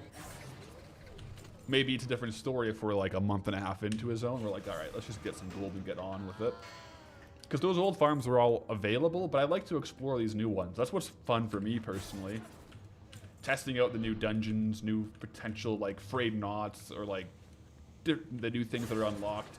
And a big one right now is the crafting alt. So I'll probably be going through some of the old, well, I already have, go through some of the old zones to do the, get the materials I need for crafting some stuff on him for sure. Some of that will be dark iron ore.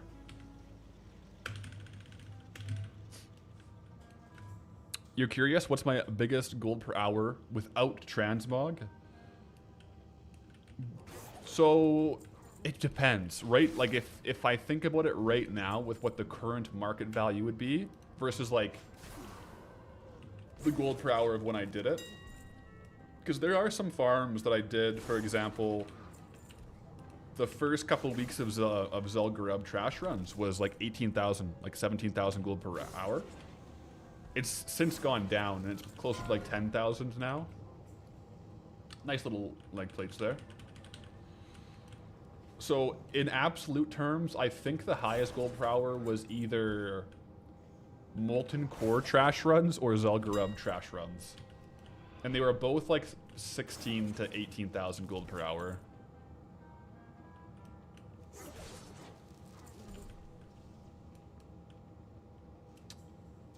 On just trade goods, like, or like open world trade goods, like honestly Darkmoon Fair fishing might have been up there as well. Like we were getting, if you get lucky with pools, like pretty high gold per hour. Yeah, what are we specifically chasing in here?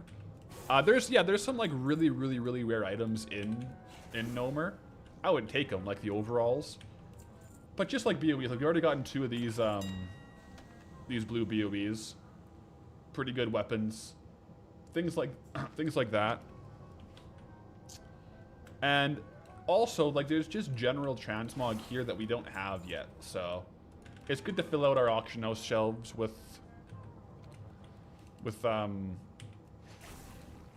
new items that we don't normally get.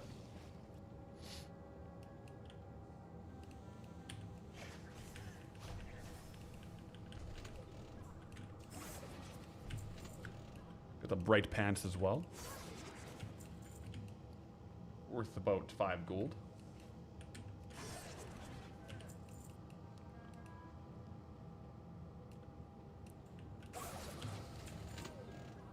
But yeah, I'll definitely log. Okay, kind of like today, I wanted to get like a bit of a run that I can do. Because there's different runs for different classes. Like, if you're a druid, you'll probably do a very different route in Gnomeregan than me as a rogue. Because I can't just teleport in and out to reset the dungeon. So that's why I'm doing this route compared to like a more standard druid route might be a little bit different. Ooh, elixir of lesser agility. Love hearing that bell ring.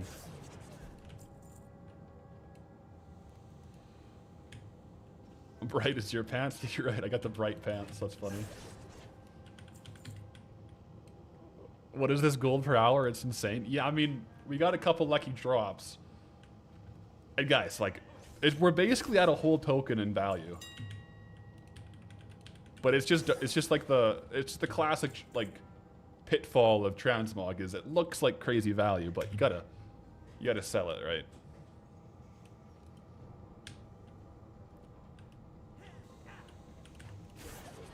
I mean, I'll definitely take the drop, but like for example, like things like the banded girdle that we just got, where'd it go? That's actually pretty good, but slow sale rates. Oh, do the gnomes have pockets that could be picked? They probably do. Oh my, I haven't pickpocketed any of them yet. They do have pockets. I wonder if they have junk boxes. That's a little scary. They could have junk boxes.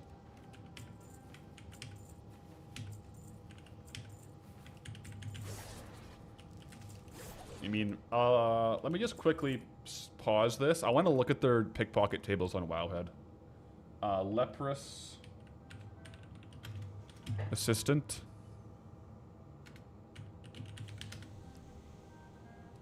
NPC on retail, pickpocket tables. They got Dwarven Mild, Snapvine, Watermelon, Moist Croissants, Healing Potions, Small Pocket Watch, and Battered Junk Boxes. So they do have junk boxes. It is one that we've done quite a few. Like, we've done battered junk boxes in a couple zones, so I could do it.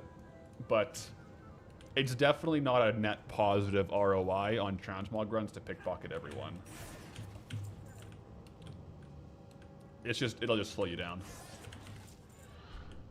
They don't have like a individual item you'd want to pickpocket. Let me jump down into here. Very good. These guys drop a shield. I haven't gotten the shield yet. It's just a white shield, but doesn't have a crazy value, but good to stock the shelves with.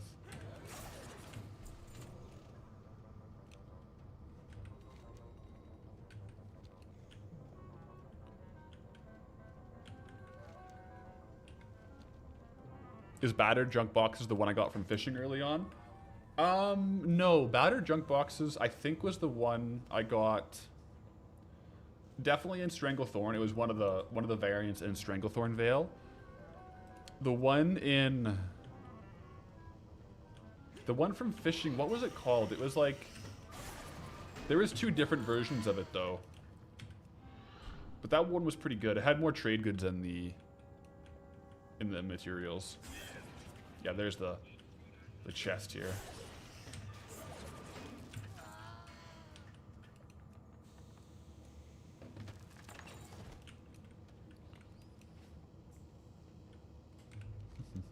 Honestly, once I get the chest, I should probably just go to the exit. Chest it and exit. Yeah, I think I'm moving Weathered's. Did you get some insane BOE? Yeah, I pulled the supercharger battle axe. And then like a lot of the greens in here, if you just look at like, because we're basing it based off of region market value average, a lot of the BOEs in here kind of have a little bit of an inflated value, to be honest. So that's why it looks so high.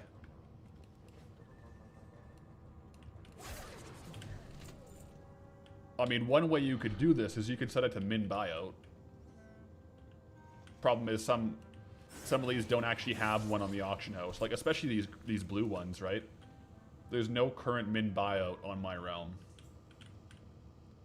Which is good for us, because when we go to list it, we'll be the only one in the auction house. Only one in the market.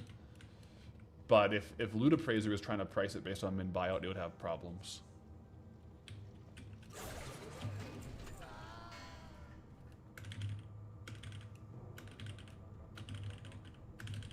Yeah, so far it's about 200 times better than copper ore. Almost have 100 encrusted objects as well. Yeah, we're doing well on the objects, aren't we? Let me do the reset here, just to go out and vendor.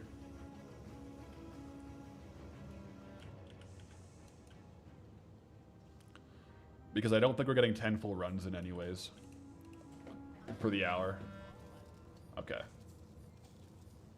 Yeah, we have 94 Grime encrusted objects. You know what? We could do a full opening then too. We'll just get them opened as well.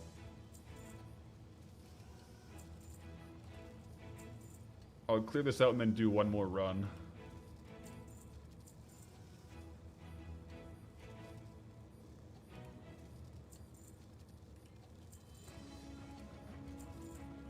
Yeah, I've gotten pretty picky on which transmogs I keep as well, so you'll see I'm vendoring off a good chunk of them.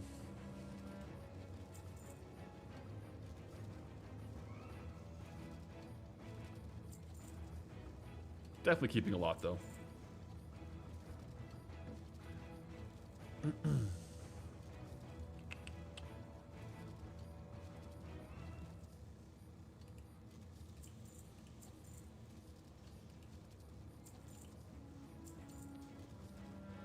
already have one of those, yeah.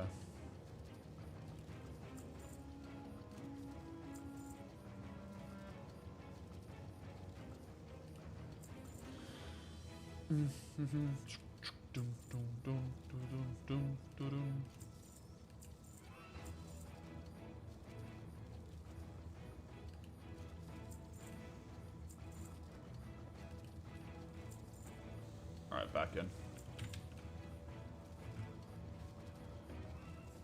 All of these will sell for full price, hopefully. If everything sells for full price right away, we're in a good position.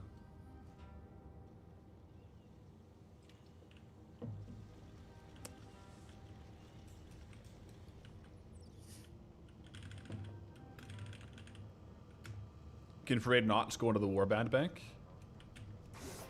Yep. Yep, they're just regular. They're not soulbound.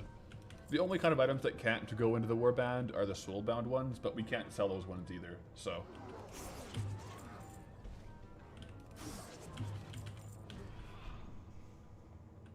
Let me get a bag sort here as well. Perfect.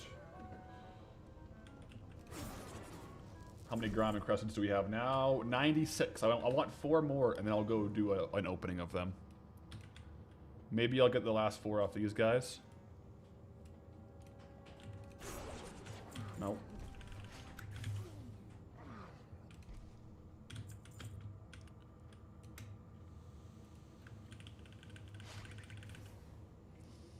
Man, imagine if this cog just turned on right now. That'd be bad news for us.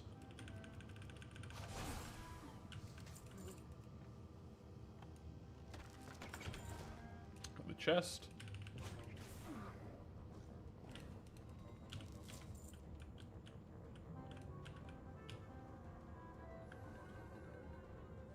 Yeah, might be good to get them out of the inventory.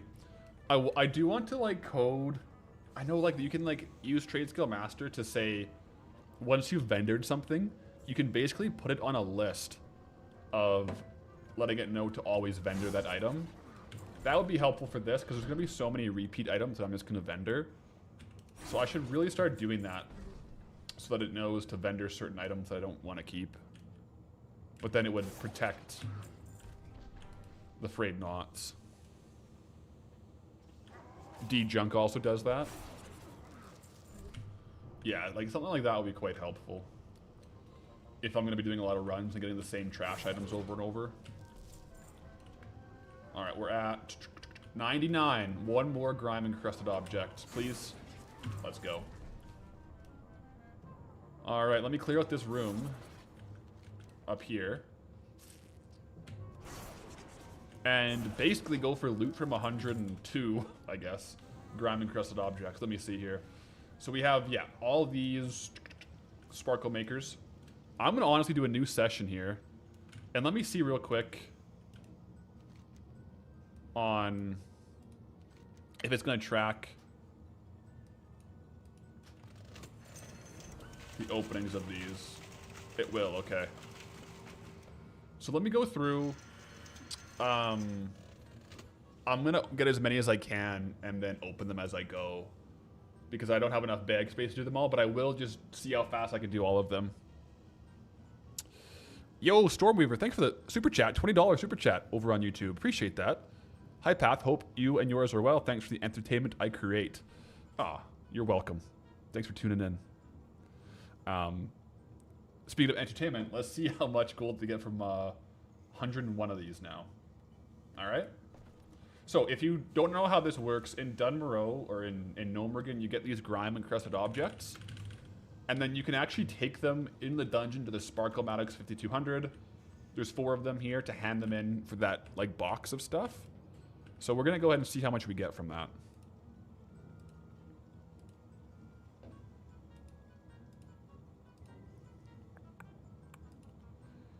So, new session. Let's go.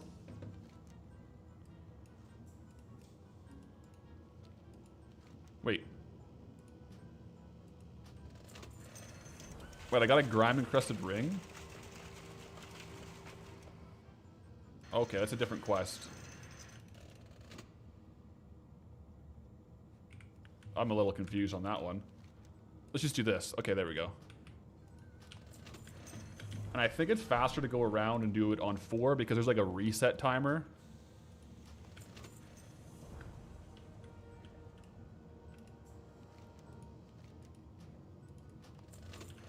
On all 3 of them?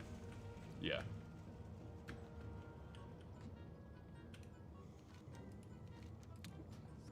We'll have to keep in mind every single box costs 3 silver. So that's 3 gold we're investing. So if it's less than 3 gold, it's literally a negative.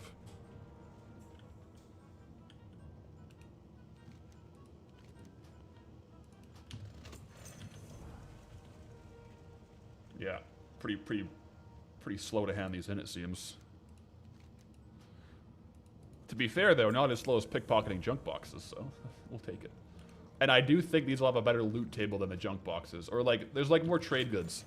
So more actual value.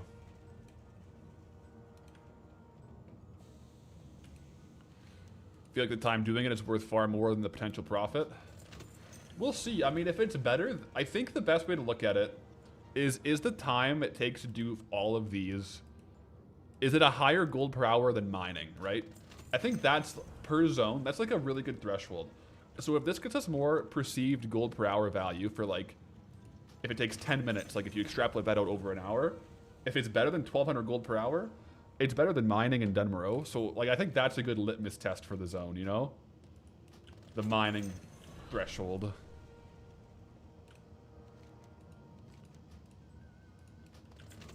But it definitely takes a while. Because yeah, the first one had an iron ore, which was 4 or 5 gold. I mean, they're not all going to be iron ore, but if it's like that much, that'd be like 400 gold. Should have auto turn in here. Yeah, that would help. I don't know if it would let you do it though with a, because the quest always pops up saying you have to like give 3 copper or 3 silver.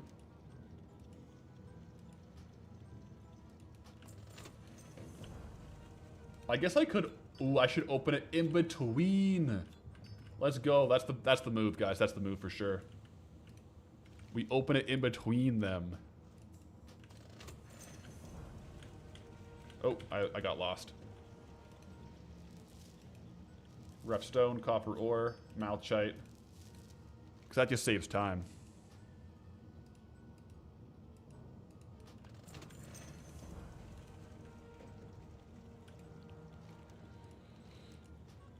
Am I locked to Dunmoreau? Is that the challenge? So you're new here, not quite up to scratch on things? No worries. So basically, I started this challenge in Elwyn Forest, and it was like, I can't leave Elwyn Forest until I earn a WoW token. And once that WoW token is earned, I could roll one of the randomly connected zones. So I got Red Ridge, basically same thing, and then we're on to like zone 8 or 9 now, and it's Dunmoreau. So basically, yes. However, I can go back and access all of the old zones I was in as well. So like today, we're going to go back and do the Molten Core runs from Burning Steps and stuff. Because I am also going for Thunder Fury. I have one of the bindings where like 25, 24 runs in. So we'll see. But yeah, it's been a fun run. This is just terrible. Makes me nostalgic about the Golden Pearl hunt. Wait, could these contain theoretically a Golden Pearl? Because if so, this is actually probably pretty good ROI.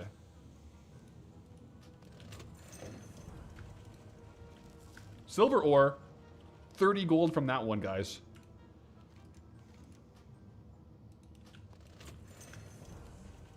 Can you just go in between two of them? Let me try. That might actually be faster.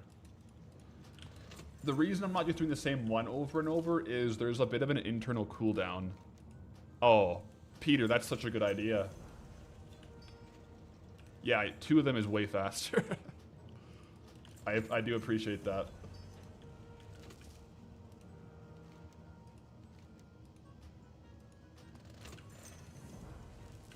Another silver ore.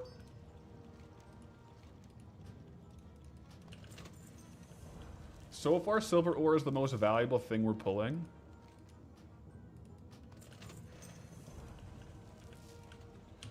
But all of these materials are like trade goods, right? So these all sell quickly. Mossa Gate, 21 gold.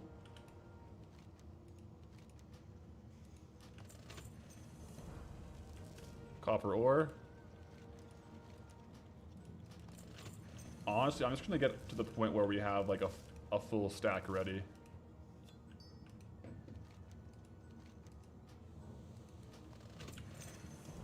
And we have...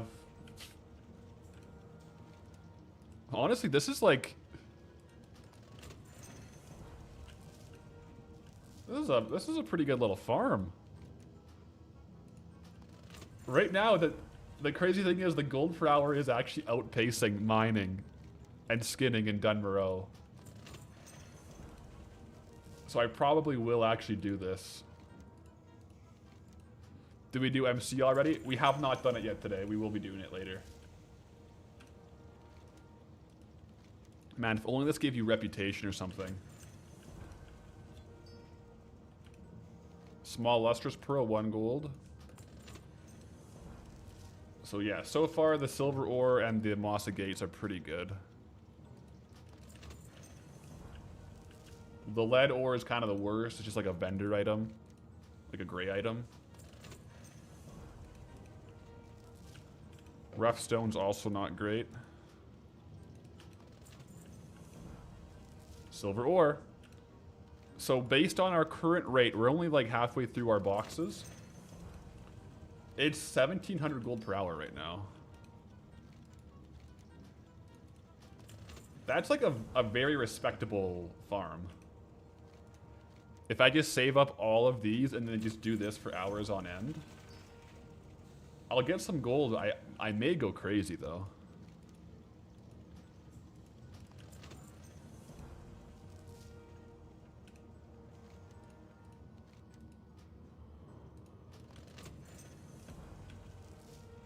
There's add-ons. Yeah, I take a very minimal approach to my add-ons. I have like 5 gold add-ons, and that's pretty much all I use.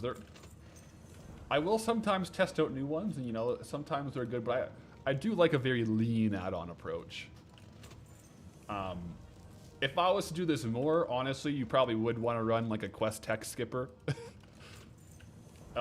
If I was going to do like 1,000 of these, probably would be worth it. Is this better than the Fray Not farm?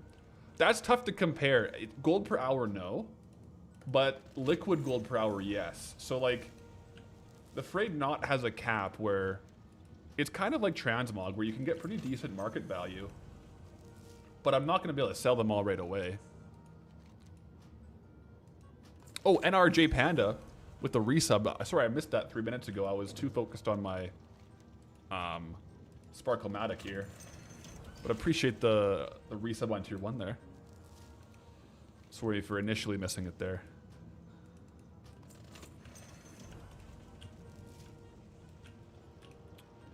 What's the cooldown of these machines anyways? I'll show you here. Like if I wait for this one.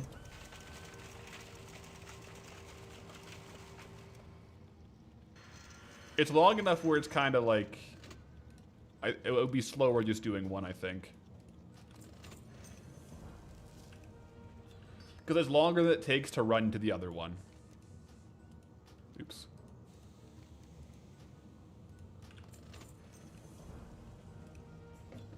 Like 10 seconds, yeah. 10 seconds CD. Okay, how many Grime encrusted objects do I have left? We have 34 left, so we're 2/3 of the way through the Grime encrusted objects. And we're at 250 gold.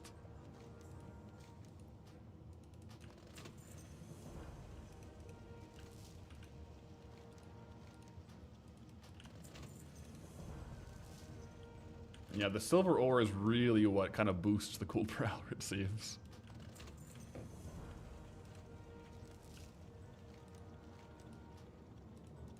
Well, you gotta test it though, right?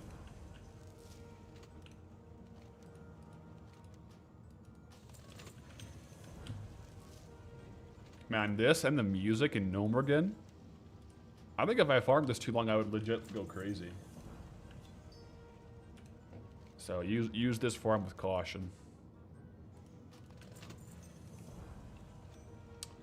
Oh, we got a Gnomeregan amulet, a BOE item. Interesting. Is there a rare drop from this? I don't think so. Once we're done here with our Grime encrusteds, I'll look up the loot tables, but I think it's kind of just trade goods.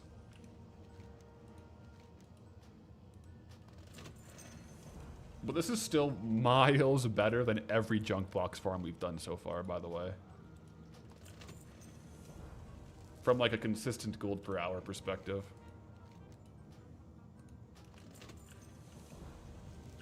Another silver ore. Yeah, the silver ore really boosts the gold per hour. Ooh, a back-to-back silver ore.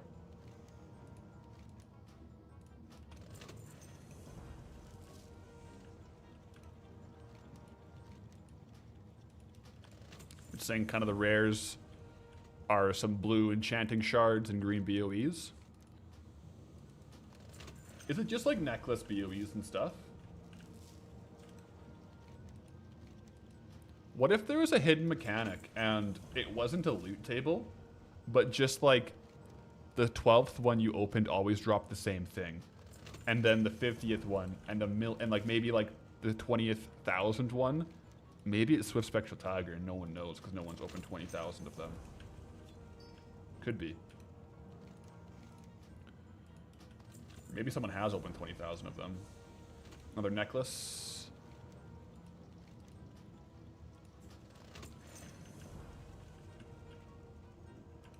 Yeah, we got 11 more, it looks like, to open. Yeah, 10 more now.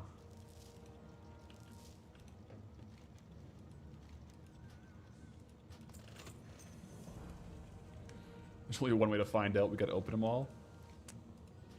Yep. Also, going back to our raw gold.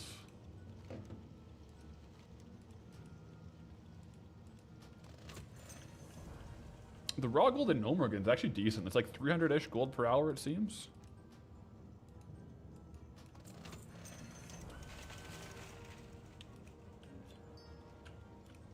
Alright, we're near the end of these ones.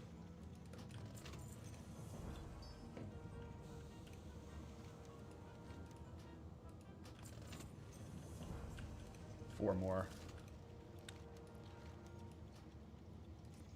Could potentially get a heavy hide here. That would be quite helpful. Heavy hide would be a big drop from this.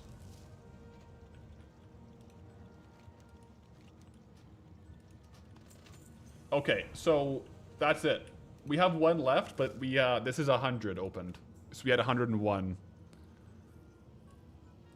So total value 436 gold. So it's 4.36 gold per box from what I got. Accounting for the 3 silver quest hand in, 4.33 gold per box. Technically, if you have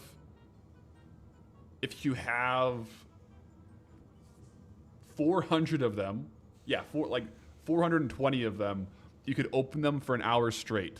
And the gold per hour there would be 1,900 gold per hour, aka the best consistent gold farm in Dunmoreau. Because so far, mining was like 1,200 gold per hour, skinning was 600-ish, 800. I have to go back and check. So that's pretty good actual like consistent gold per hour. Most of that's coming from silver ore though. Like over half of that is the silver ore. Also the Massa gates are big. Get in the big one there. Does it also take into account the time/cost of getting the things you're opening them with? No, so I'm not counting the Grime encrusted cost just because I guess you could, but it's kind of just like the byproduct of doing the transmog runs. So this is kind of determine if I should just vendor those or if it's actually worth it gold per hour wise to do this. I probably wouldn't do it for hours on end, but I think it's good to do every now and then. I would say.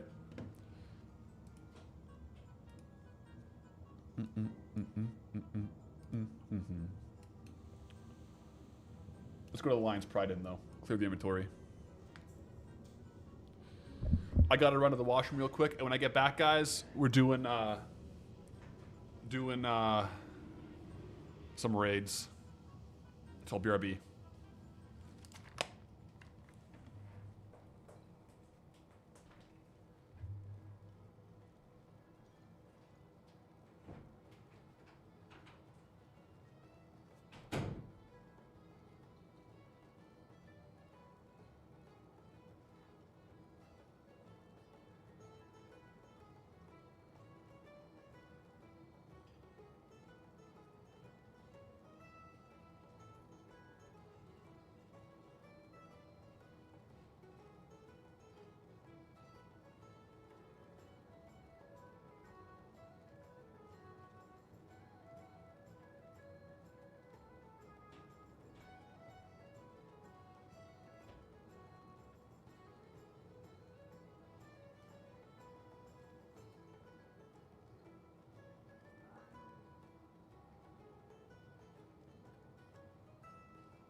All right, we're back.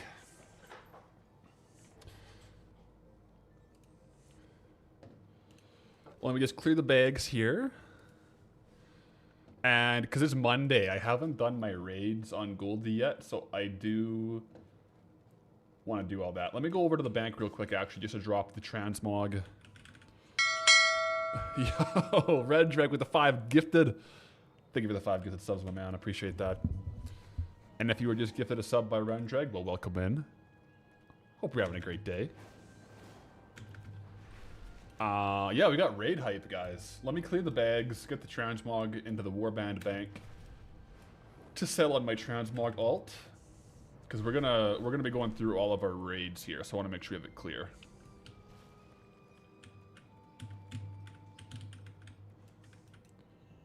I also went through and I took. We'll go through them later, but I put all of my recipes and stuff here for blacksmithing, leatherworking. So we'll have to go in and learn those on the alt later. We'll see how far we get in the raids, though. What raids are we gonna do?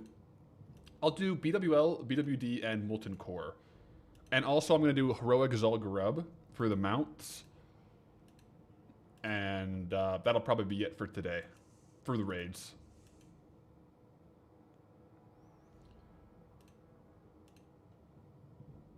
But yeah, as far as Gnomeregan, so far the supercharged battle axe, we should actually look at it. We never looked at it.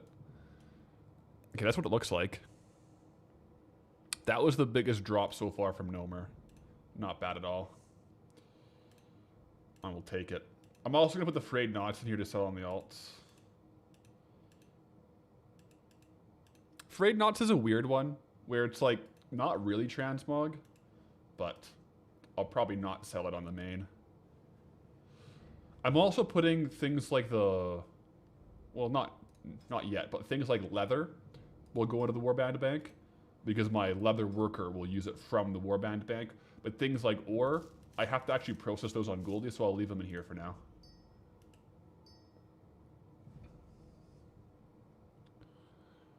Turns out you've been like 20 seconds behind for a while. Uh-oh. Sometimes the, depending on which streaming service, they kind of go behind. If you get hit with an ad or something. But that's usually YouTube. Oops, wrong one. Let's get these deposited here. A lot of malachite.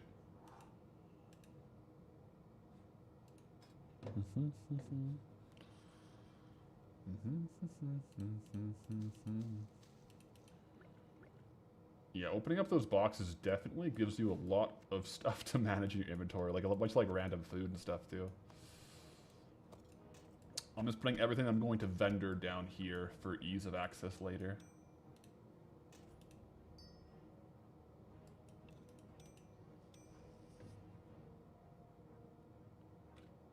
Ooh, that'll be good for the blacksmith. Green iron shoulders, let's go. What do those look like? Oh yeah, I know what those ones are. That's quite nice. Okay. Always helps to kind of like clear the bags before the raids. Just so we have extra bag space once we get into there. So all these kind of trade good items are going in. And the rest will be vendored. Okay. Use this vendor here.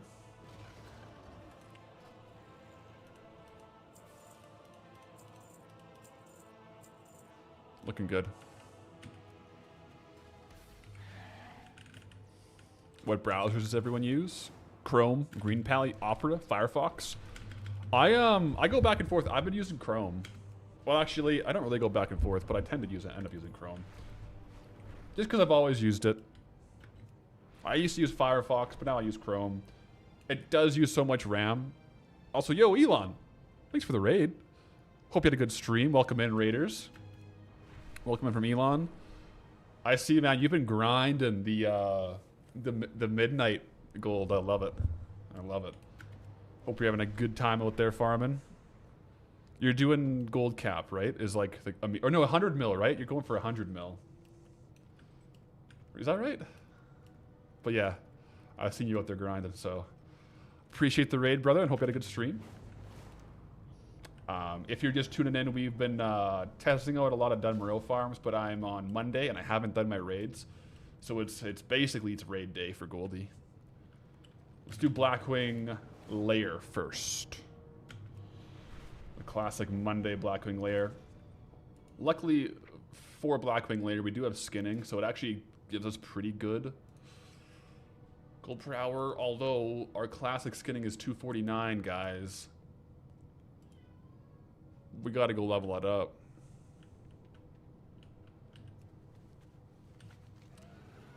I simply can't miss out on Gnomeregan hides every week. I gotta quickly go do like one Sunken Temple run to get 50 skill points, and then we can do the raids. He ran a raid. He raid and ran, but yes, he's doing 100 mil. Yeah, I think I tuned into his YouTube. 100 mil is a lot of gold, guys. It's a lot of gold. I think our total tally on Goldie now is like 2.7 mil, 2.6 mil. Like if you add up all the zones.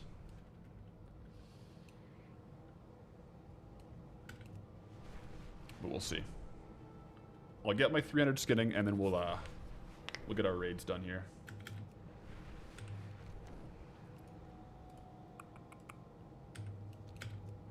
Doesn't hurt to do a Sunken Temple run every now and then, does it?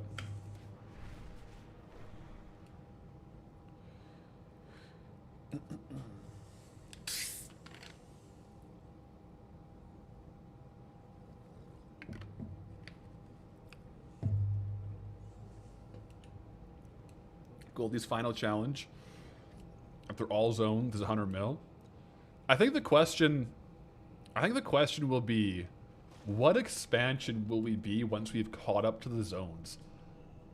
Like, I don't want to be pessimistic or non-optimistic, but guy, I don't think it's midnight. Maybe maybe like, you know, like 3 expansions from now. I don't know. It also depends. Like, a lot of stuff could happen. If people stop playing WoW, will the token price go down or up? I don't know. So I think the biggest speed up would be if for some reason the tokens got massively devalued. Like if for some reason Blizzard's like, you know what? No, you can't use tokens to buy WoW time anymore. Or like, you can't really use tokens to buy anything but in like BattleNet currency. Then like maybe the token would tank and it would impact the challenge. However, later zones will be more profitable, right? Like Outland zones should have some pretty good profit. Also, I'm gonna pop this out for you guys just so you can see the skills while we're actually crafting out here.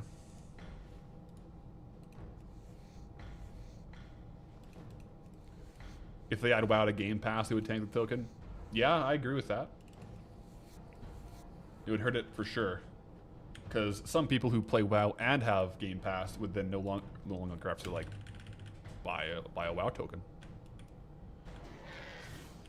Objectively, like right now, it's a good time to pay for WoW with gold because the token is so comparatively cheap.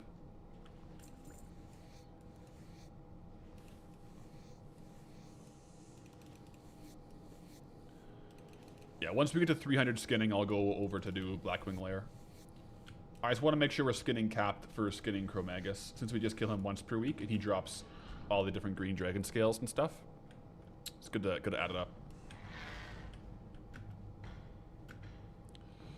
You would say that the dedication is more impressive than just farming a token in every zone? Appreciate it. Yeah, it's well, the big thing is, right, with Goldie is we can't buy anything, like at all, on the auction house. So when we're going out and crafting, we have to like go farm the materials, and that just like, especially in these old zones, is it's part of what's so fun for me, but it is what makes it so slow versus like buying to craft. That being said, like I don't think if I could buy, I would really buy like 2,000 copper ore and smelt it for 2,000 gold profit. Maybe I would. But there's definitely a cap to that where you kind of like eat into your profits pretty quickly with these old markets, I think.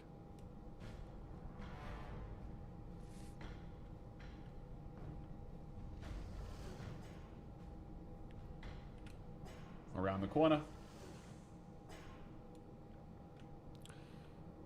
Yeah, I think we have a while before we're fully caught up to current content. All right, no blues there.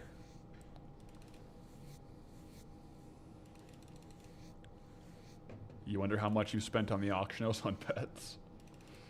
Hey, sometimes you gotta get pets. It's all good.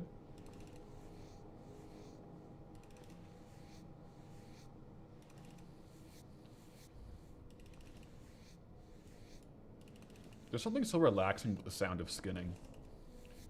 I just leveled up, I didn't level them up actually. The free boost I got from having the Midnight like Epic Edition or whatever, I boosted a druid and I got skinning tailoring so I can do like group farms. I just love the skinning sound. It's so relaxing. Especially when you can just like skin back to back to back to back like this.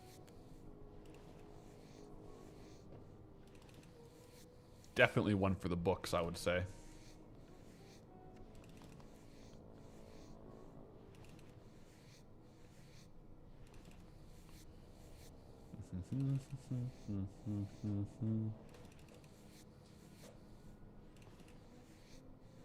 Alright, we might have to do like one more pull, like one more mob.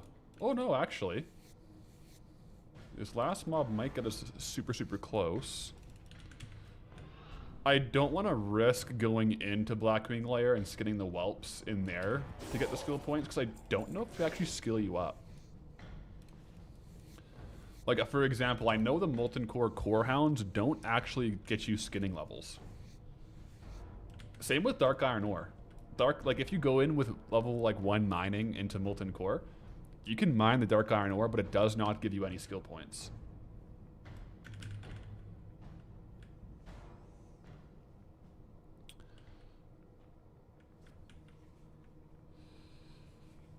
Yeah, the weekly edited episodes of Gold, they are definitely, that's the way to do it, right? It's kind of condensed down into more of a digestible format. When is the 2,000 light leather grind and done Morel happening? 2,000 light leather would be, it would take like 8 hours and you'd get like 2,500 gold. That'd be a very poor time investment. I think I will do copper ore, but I'll probably do it dual gathering, where I'm getting copper ore and the herbs, because I think dual gathering at Dunmoreau is going to outperform just mining only. Yo, Skug, thank you for the Twitch Prime. Appreciate that. Hope you're having a great day. Need one more skill point here. I'll just get it on one of the mobs out here, one of the turtles. Turtles or something.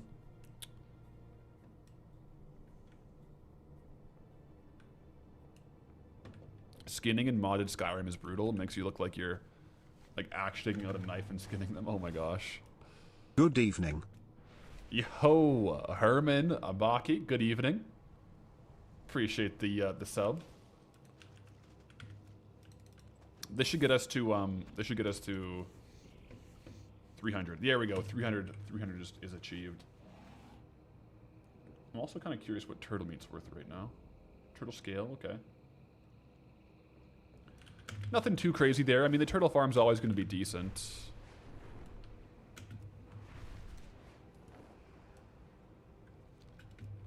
Let's go do some raids. Hello, yes sir. You love the YouTube series. Keep up the work. Hey, appreciate it, Skug. And May King B, thank you for the Twitch Prime. On the hype train over on Twitch.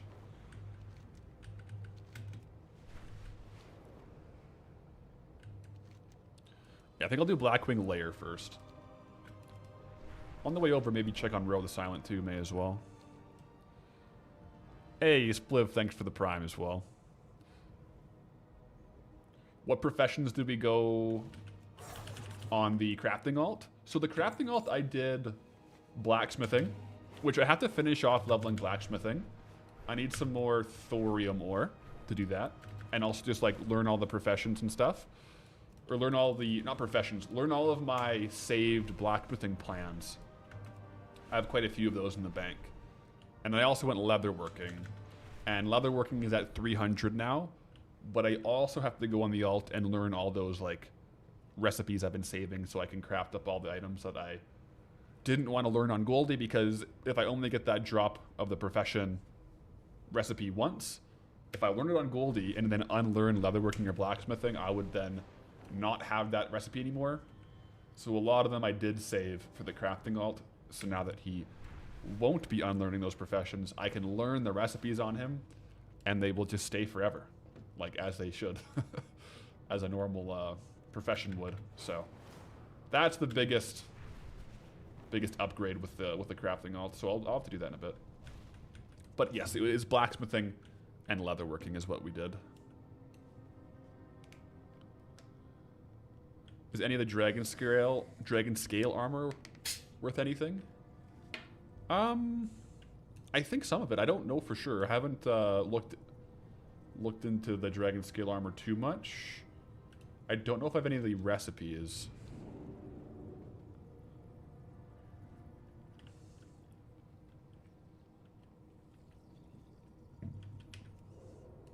Okay. First boss.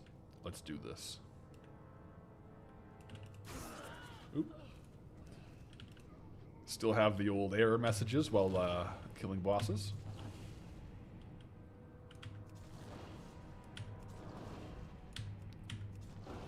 But yeah, blue dragon scale, like the one from Chromagus, I think it's generally like around 500 gold each. It does sell pretty slow, but yeah, the limited supply is what makes it so valuable. So it's definitely worth it to, anytime I'm doing Blackwing Layer, to make sure my skinning is at 300 so I have the best chance at getting the dragon scales to sell. The scales from Sunken Temple. Yeah, there's some old world crafts that use them that are relatively valuable, varying degrees. I think most of them are from more so rare recipes, though. Not like vendor trainers.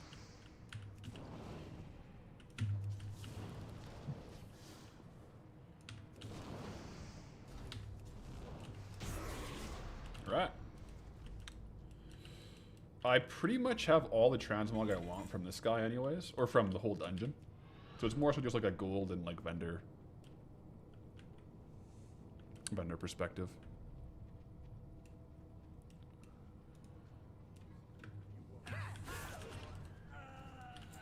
Am I also playing Midnight? I am. So on my mains, I am playing Midnight. I have a Ret Paladin, so I've been doing that.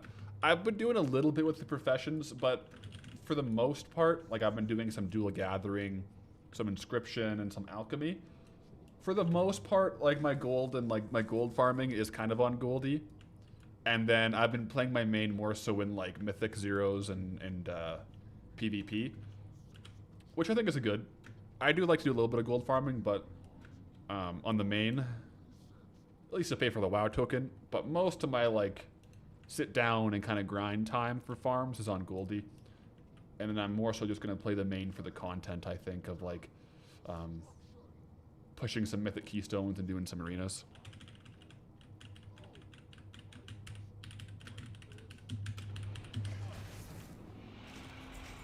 All right.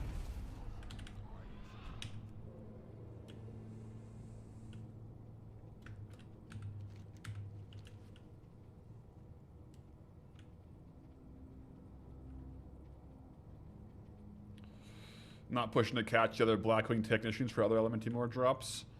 I kind of just get the one set. Mine's one picked up. Yeah. I sometimes can get the other one, but I kind of stopped doing it.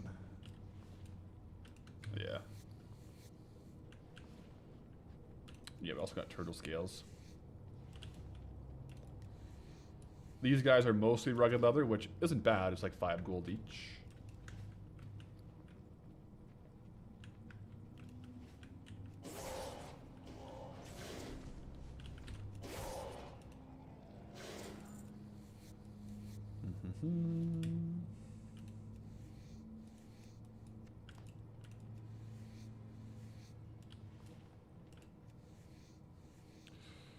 Gonna need them for the Thunder Fury eventually. Elementium ore. I think I have a fair amount saved up, but yeah.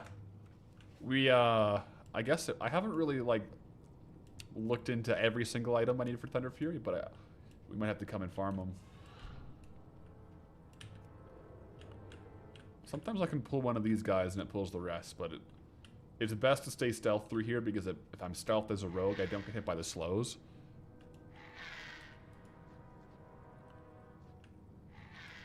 Pretty handy. Makes this this slow room not so bad.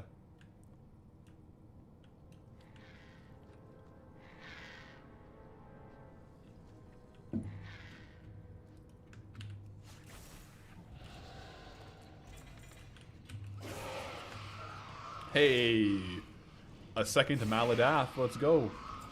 We already have one of that, but it's cool to have another one. So we could technically dual wield it if we wanted to. Or is it unique equipped? Okay, it's unique equipped. But we could probably transmog to both. How does that work? If something is unique equipped, can you transmog it twice? Or is it going to limit you on that?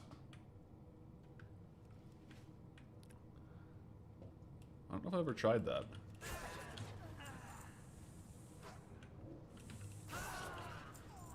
See, I know we have chromatic sword. I could just equip it. Right. Go back to that. I'm hoping in our Molten Core run today that we get the Night Slayer chest and we finish off the Night Slayer set. Because I think the Night Slayer set would be like a very cool appearance for Dunmoreau. Like, it kind of matches the zone pretty well, I find.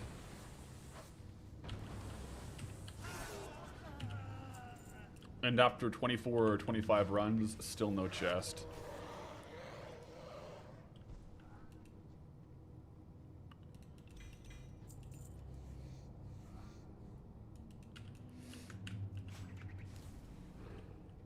Just did some calculations. I'm averaging 1 unlock per 30 days. I have 140 more zones to unlock.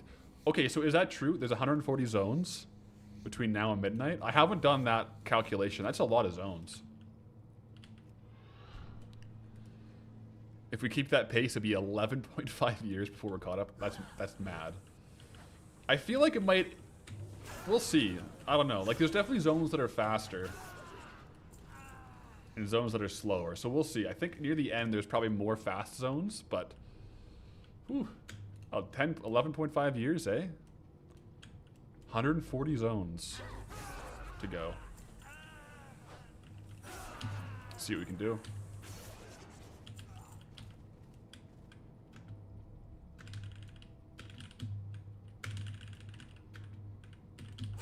That's true. Elwyn is really pulling down the average. Yeah.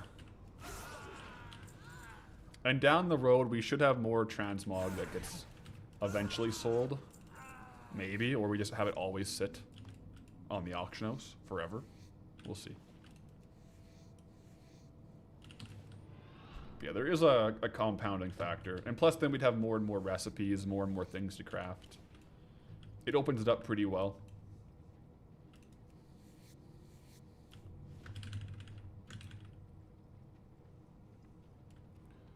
Do I have any zone that I'm looking forward to the most? In Eastern Kingdoms and Kalimdor, honestly, probably Unguro Crater. I don't know, I love circular zones. Unguro, Sholazar Basin, I'm looking forward to. Both circles. Yeah.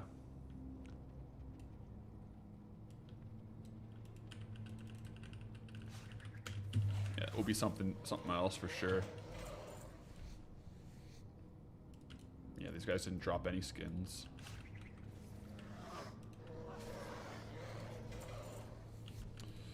Yeah, I think Ungoro is going to have some pretty darn good gold farms in it.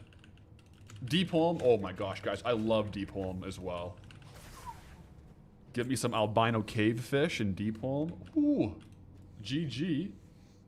Those, like, were pretty darn good on the fishing challenge. Alright, Chromagus. This is the reason we leveled our skinning up to 300, because we should be able to get some of the valuable skins off of him. The dragon scales.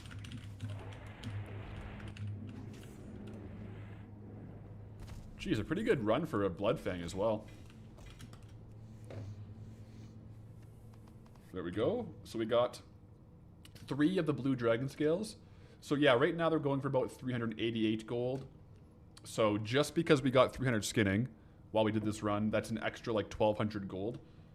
Not the craziest sale rate, only 32 per day, but I mean, if you only get 3 per week, that's just a free 1,000 gold per week.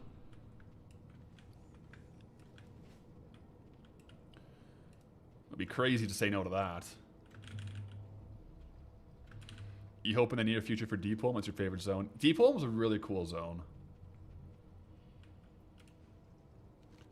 It's definitely up there in my favorites.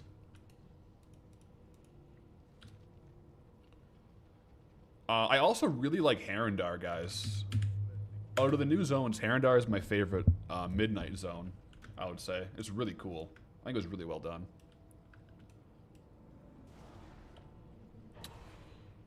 Mm-hmm.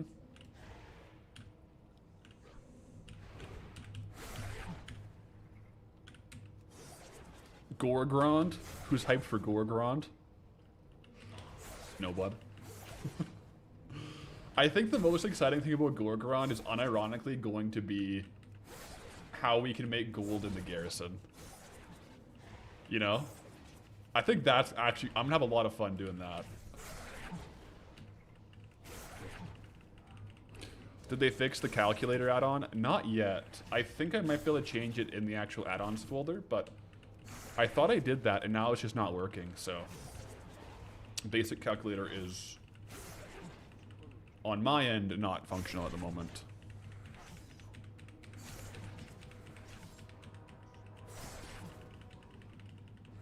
Alright. Nefarian time. Nefarian, 1 of 2 that we'll kill today. We got... let's check out the sack of gems. Arcane Crystal, please. No Arcane Crystal on that one. That's okay. Let's skin Nefarian Hearth out of here.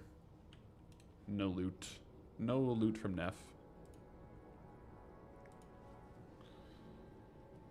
You're hyped for Shadowmoon Valley. And VT being added to the raid rotation. Going for the legendaries. the Warglaves. That's going to be really cool. Yeah. What are the odds we get Warglaves before Thunder Fury? Because if we unlocked all of Eastern Kingdom's Kalimdor before we get the next binding, there's a world where we get the Warglaves before we get Thunder Fury. Blessed Blade of the Windseeker. I think it's unlikely, but it's possible, you know? That would be crazy. I don't know what I would do if that happened. Well, I would just equip them, I guess, and move on. We're gonna not... Oh yeah, we already have Bloodfang. We're good.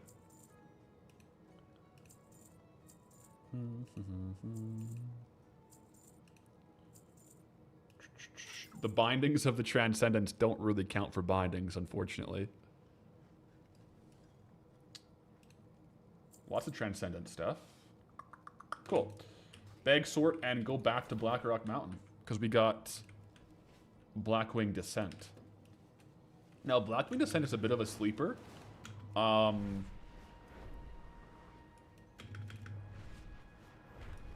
It has some pretty darn good BOEs.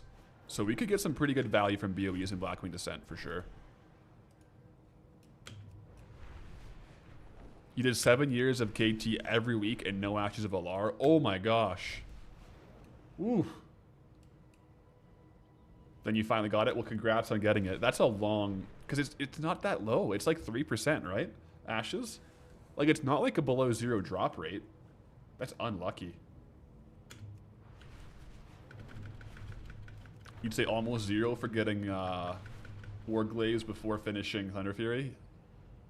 I'd say it's below 5% chance, yeah. Alright, we're on 25 player heroic for a Blackwing Descent. Let's get it. I will track the loot. Here.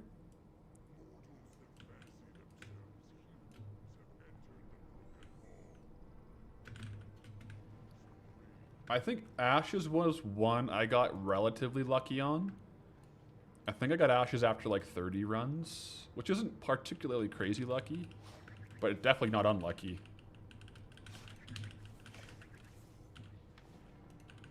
Magma down. Oh, not quite.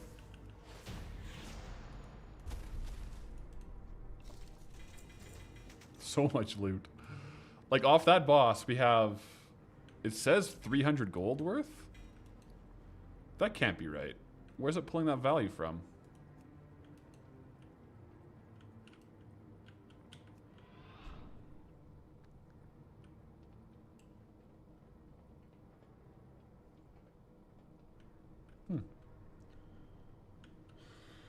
He's got to be pulling in some wrong vendor prices, I think, for that value.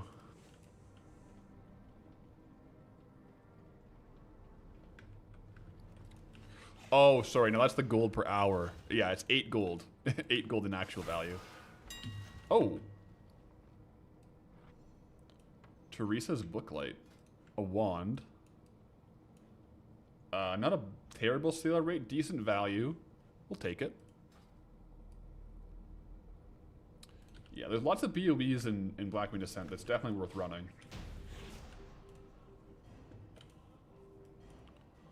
A lot of the tier sets will have like the non-tier set BOE one. So if someone just wants the transmog and like they didn't actually get like the actual tier set, the BOE one could drop and we could sell it to them. Same with like a lot of these ones.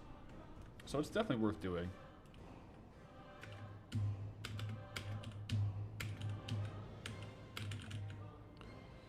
Never got a legendary, but you've also never did raids until starting this challenge. Fair. My first legendary was Hand of Sulfuris, Hand of Ragnaros. And then, oh no, I'm dead. Oh, actually I'm fine. Whew. And then Thunder Fury.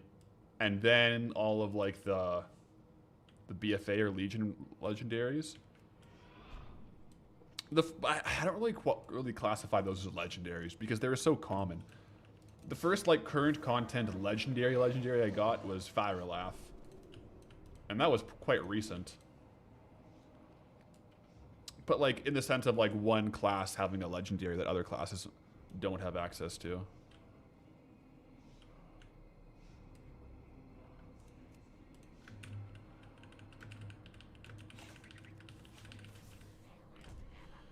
Alright guys, new title ink. Ready for it? We should get it any moment now. From Nefarian himself. There we go. Goldilocks, Slayer of stupid, incompetent, and disappointing minions. Gotta love it.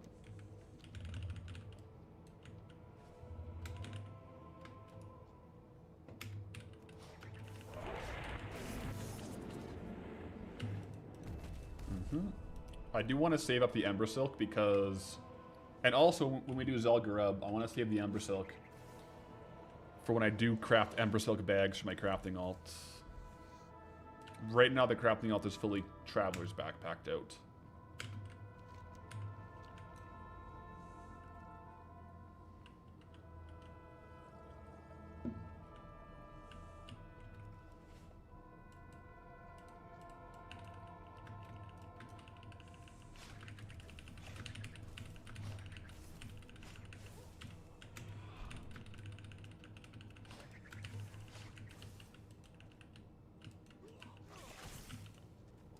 I didn't loot these ones.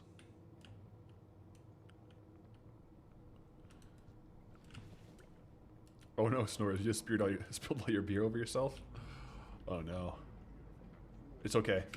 Just grab, clean off, grab a new one. How do we get the title? It's just a debuff you get whenever you're doing Blackwing Descent. Once you kill any of the bosses down here, you get the Master Adventure Award, which gives you the debuff. It would be cool if it was a permanent title you could get, I agree. Kind of funny.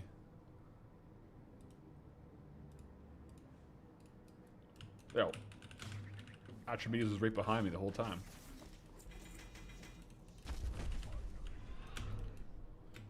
This is a pretty quick one, and you get like a lot of value.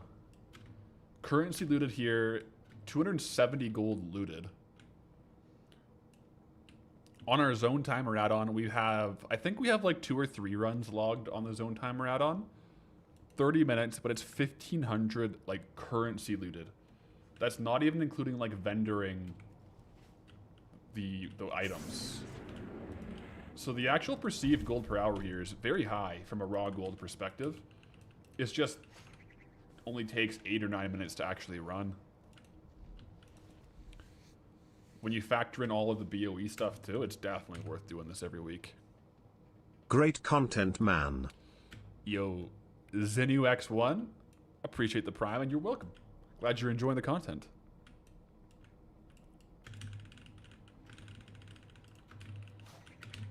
What zones do you need for Fangs of the Father? I don't know. What is that? I don't think I know exactly what Fangs of the Father is. Is that a title?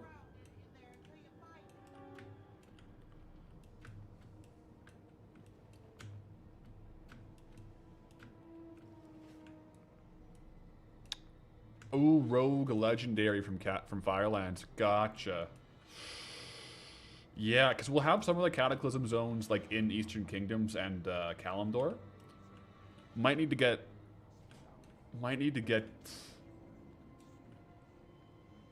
Deepholm and Vashir. And those are gonna be like one-off zones because you can never roll deep, like, you know, you can never roll those zones. They're not connected. They're portals, so.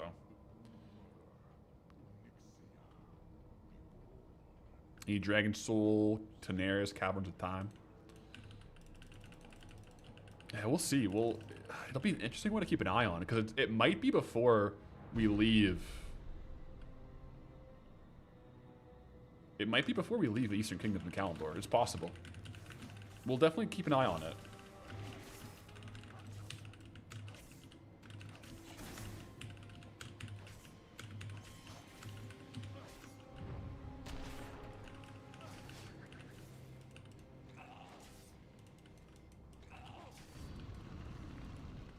Alright, then after this one, we will do the Molten Core run.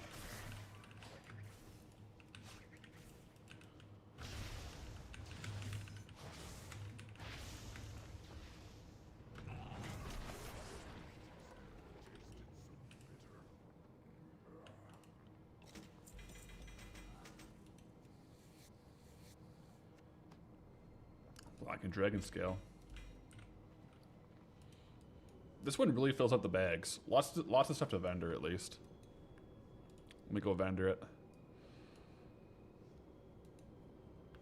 Vendor, and then guys, it's Molten Core time. Molten Core, arguably, as far as like, not like transmog and like stuff to sell, but character development for Goldie has 2 of the drops that we just need so bad right now. Let me make sure I'm not vendoring off anything I'm going to regret here real quick. But Molten Core has the second binding of the Windseeker. We need to go eventually get Thunder Fury, Blessed Blade of the Windseeker. You know, as you do. As well as the last piece of the Night Slayer set. So I still need to get the chest piece of the Night Slayer set. Hopefully it drops today.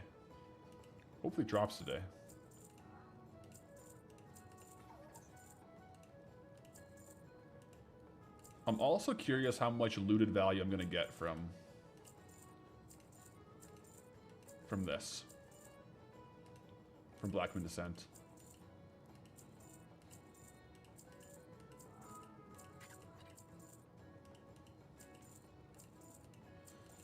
It's like 1 to 8 gold per piece, it seems. 154 gold looted there. And we got 3.6k in item value of like stuff to sell. So raw gold for one run of Blackwing Descent was 413 plus 154. So that's 567. Pretty good. Pretty good for like raw gold. Oh, I'm not gonna complain on that. All right, let's do Molten Core. Let's do it.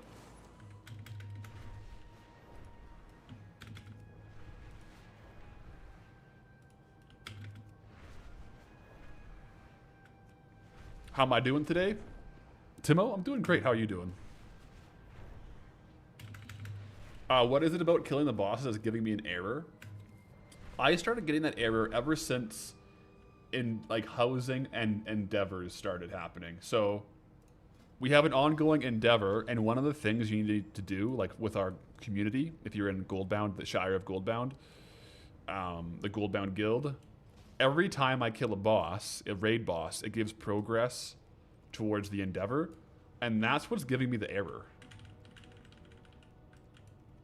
Kind of strange. Is that gold on the left side only vendor stuff? Yeah, so this add-on zone timer is tracking how much time I spend in individual zones, and it's just currency looted from the mobs that shows up there. So it's kind of cool to see, but it's just the literal like looted value from just the currency.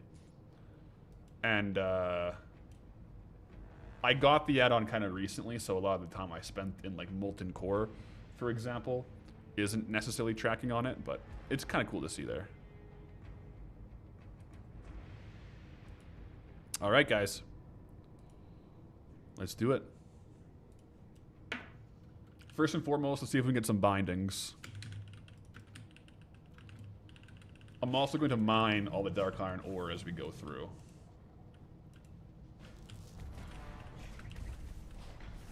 The weekly Molten Core run. Timmy prediction. I'll do a prediction a little closer to Baron. I'll probably do it after Gar. Surely bindings today. We'll see. Hopefully it's the correct binding, the one that we need. Will I remember this time? I can't guarantee it. I can't guarantee it. Probably though.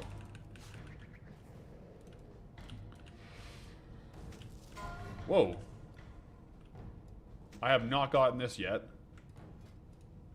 Demon Guard shield. What? That's kind of cool.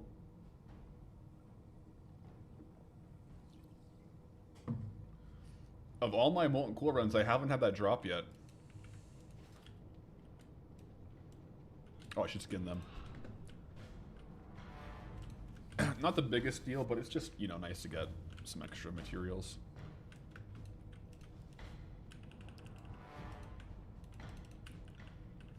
You looked into the future, you can see a binding, but you can't guarantee which one. Yeah, so we do have the binding from Gar, guys. We have the right binding. We need the left binding from Baron Geddon. Can we get it? We'll find out.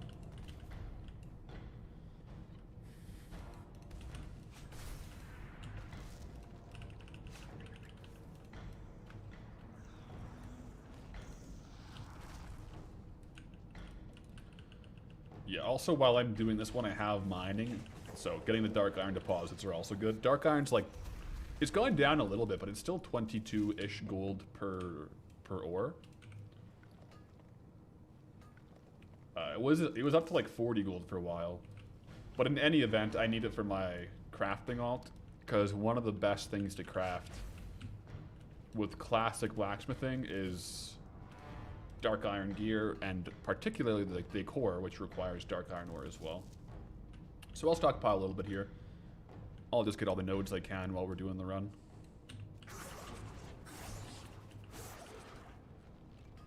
Should help a bit.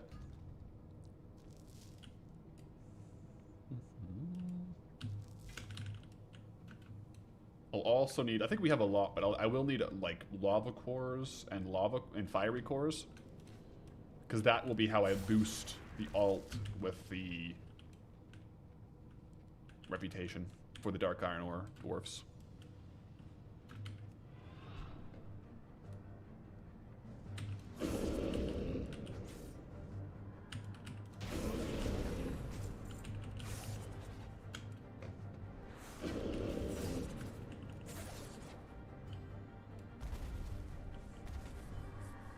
We'll see. I'm feeling good about this run. Didn't I say that Dark Iron gear isn't selling?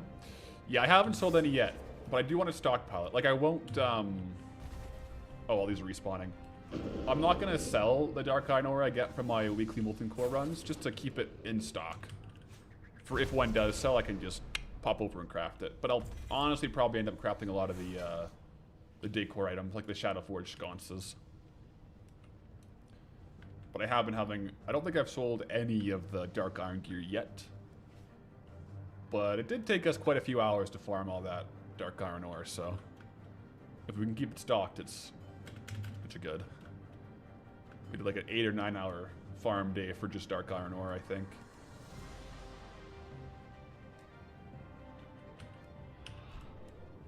Okay.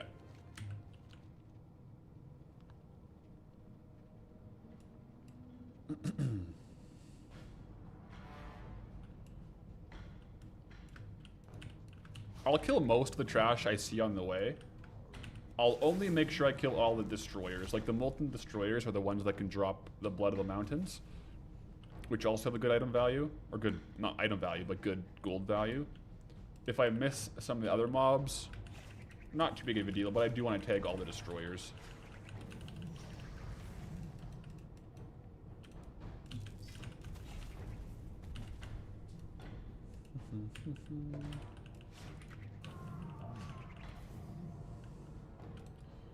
Snag this Dark Iron as well, and I'll go back and get that one too.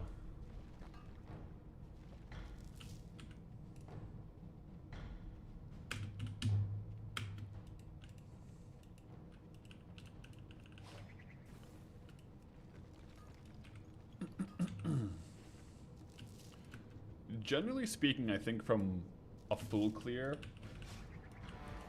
if you get lucky with a couple bloods, you get like a decent amount of Dark Iron ore, it's like 1 to like 3k gold. Gusto Busto, how's it going?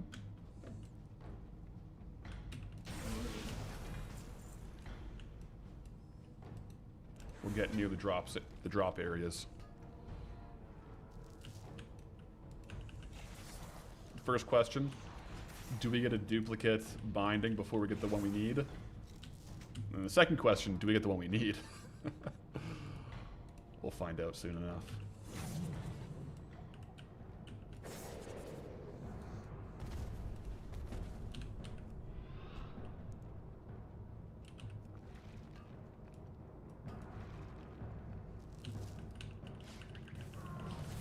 Okay.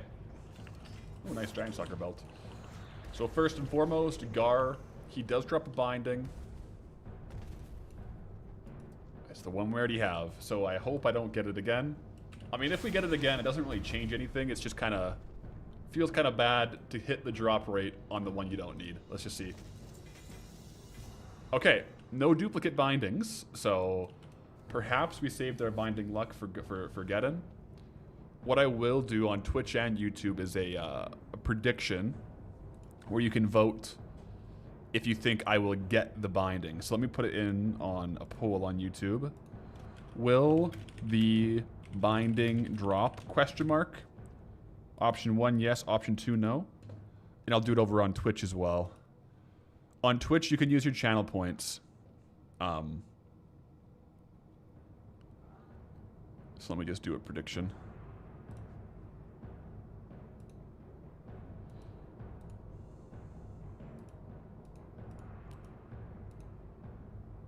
And we'll do it open for 2 minutes.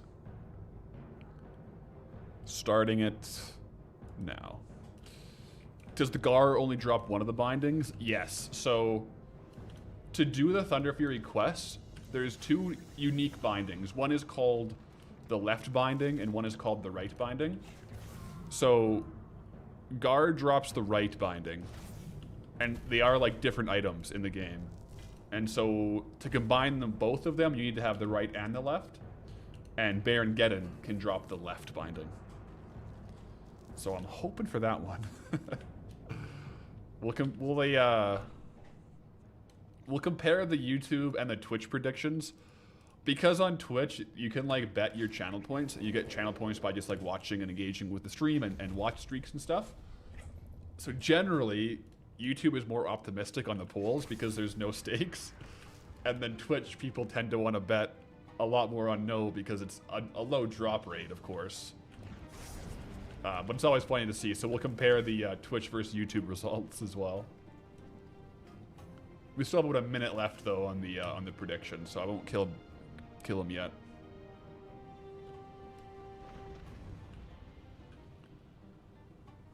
Let him go by. Don't accidentally kill him.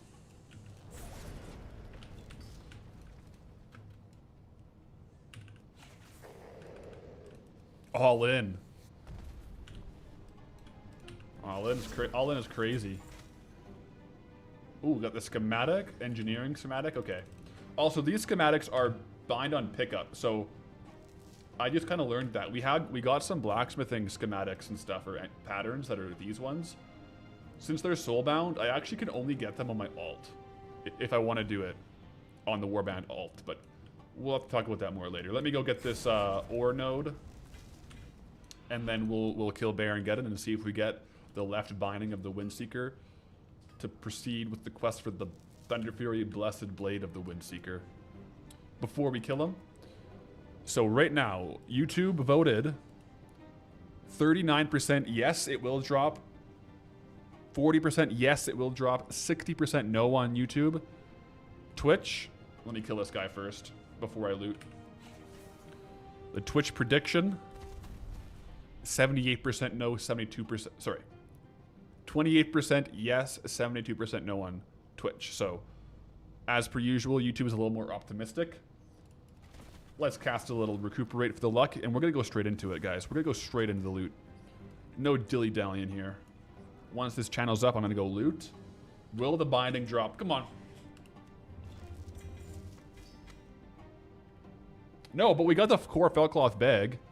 That was what we were looking for way, way long ago. No drop today on the bindings. But this was the core felt cloth bag I was farming before I got the Ember Silk bags. So, cool to see that drop. But no binding. Let me just choose the outcome there. And end the poll on Twitch and YouTube. Alright, now, there is one more thing I really want from Molten Core, and it is the Night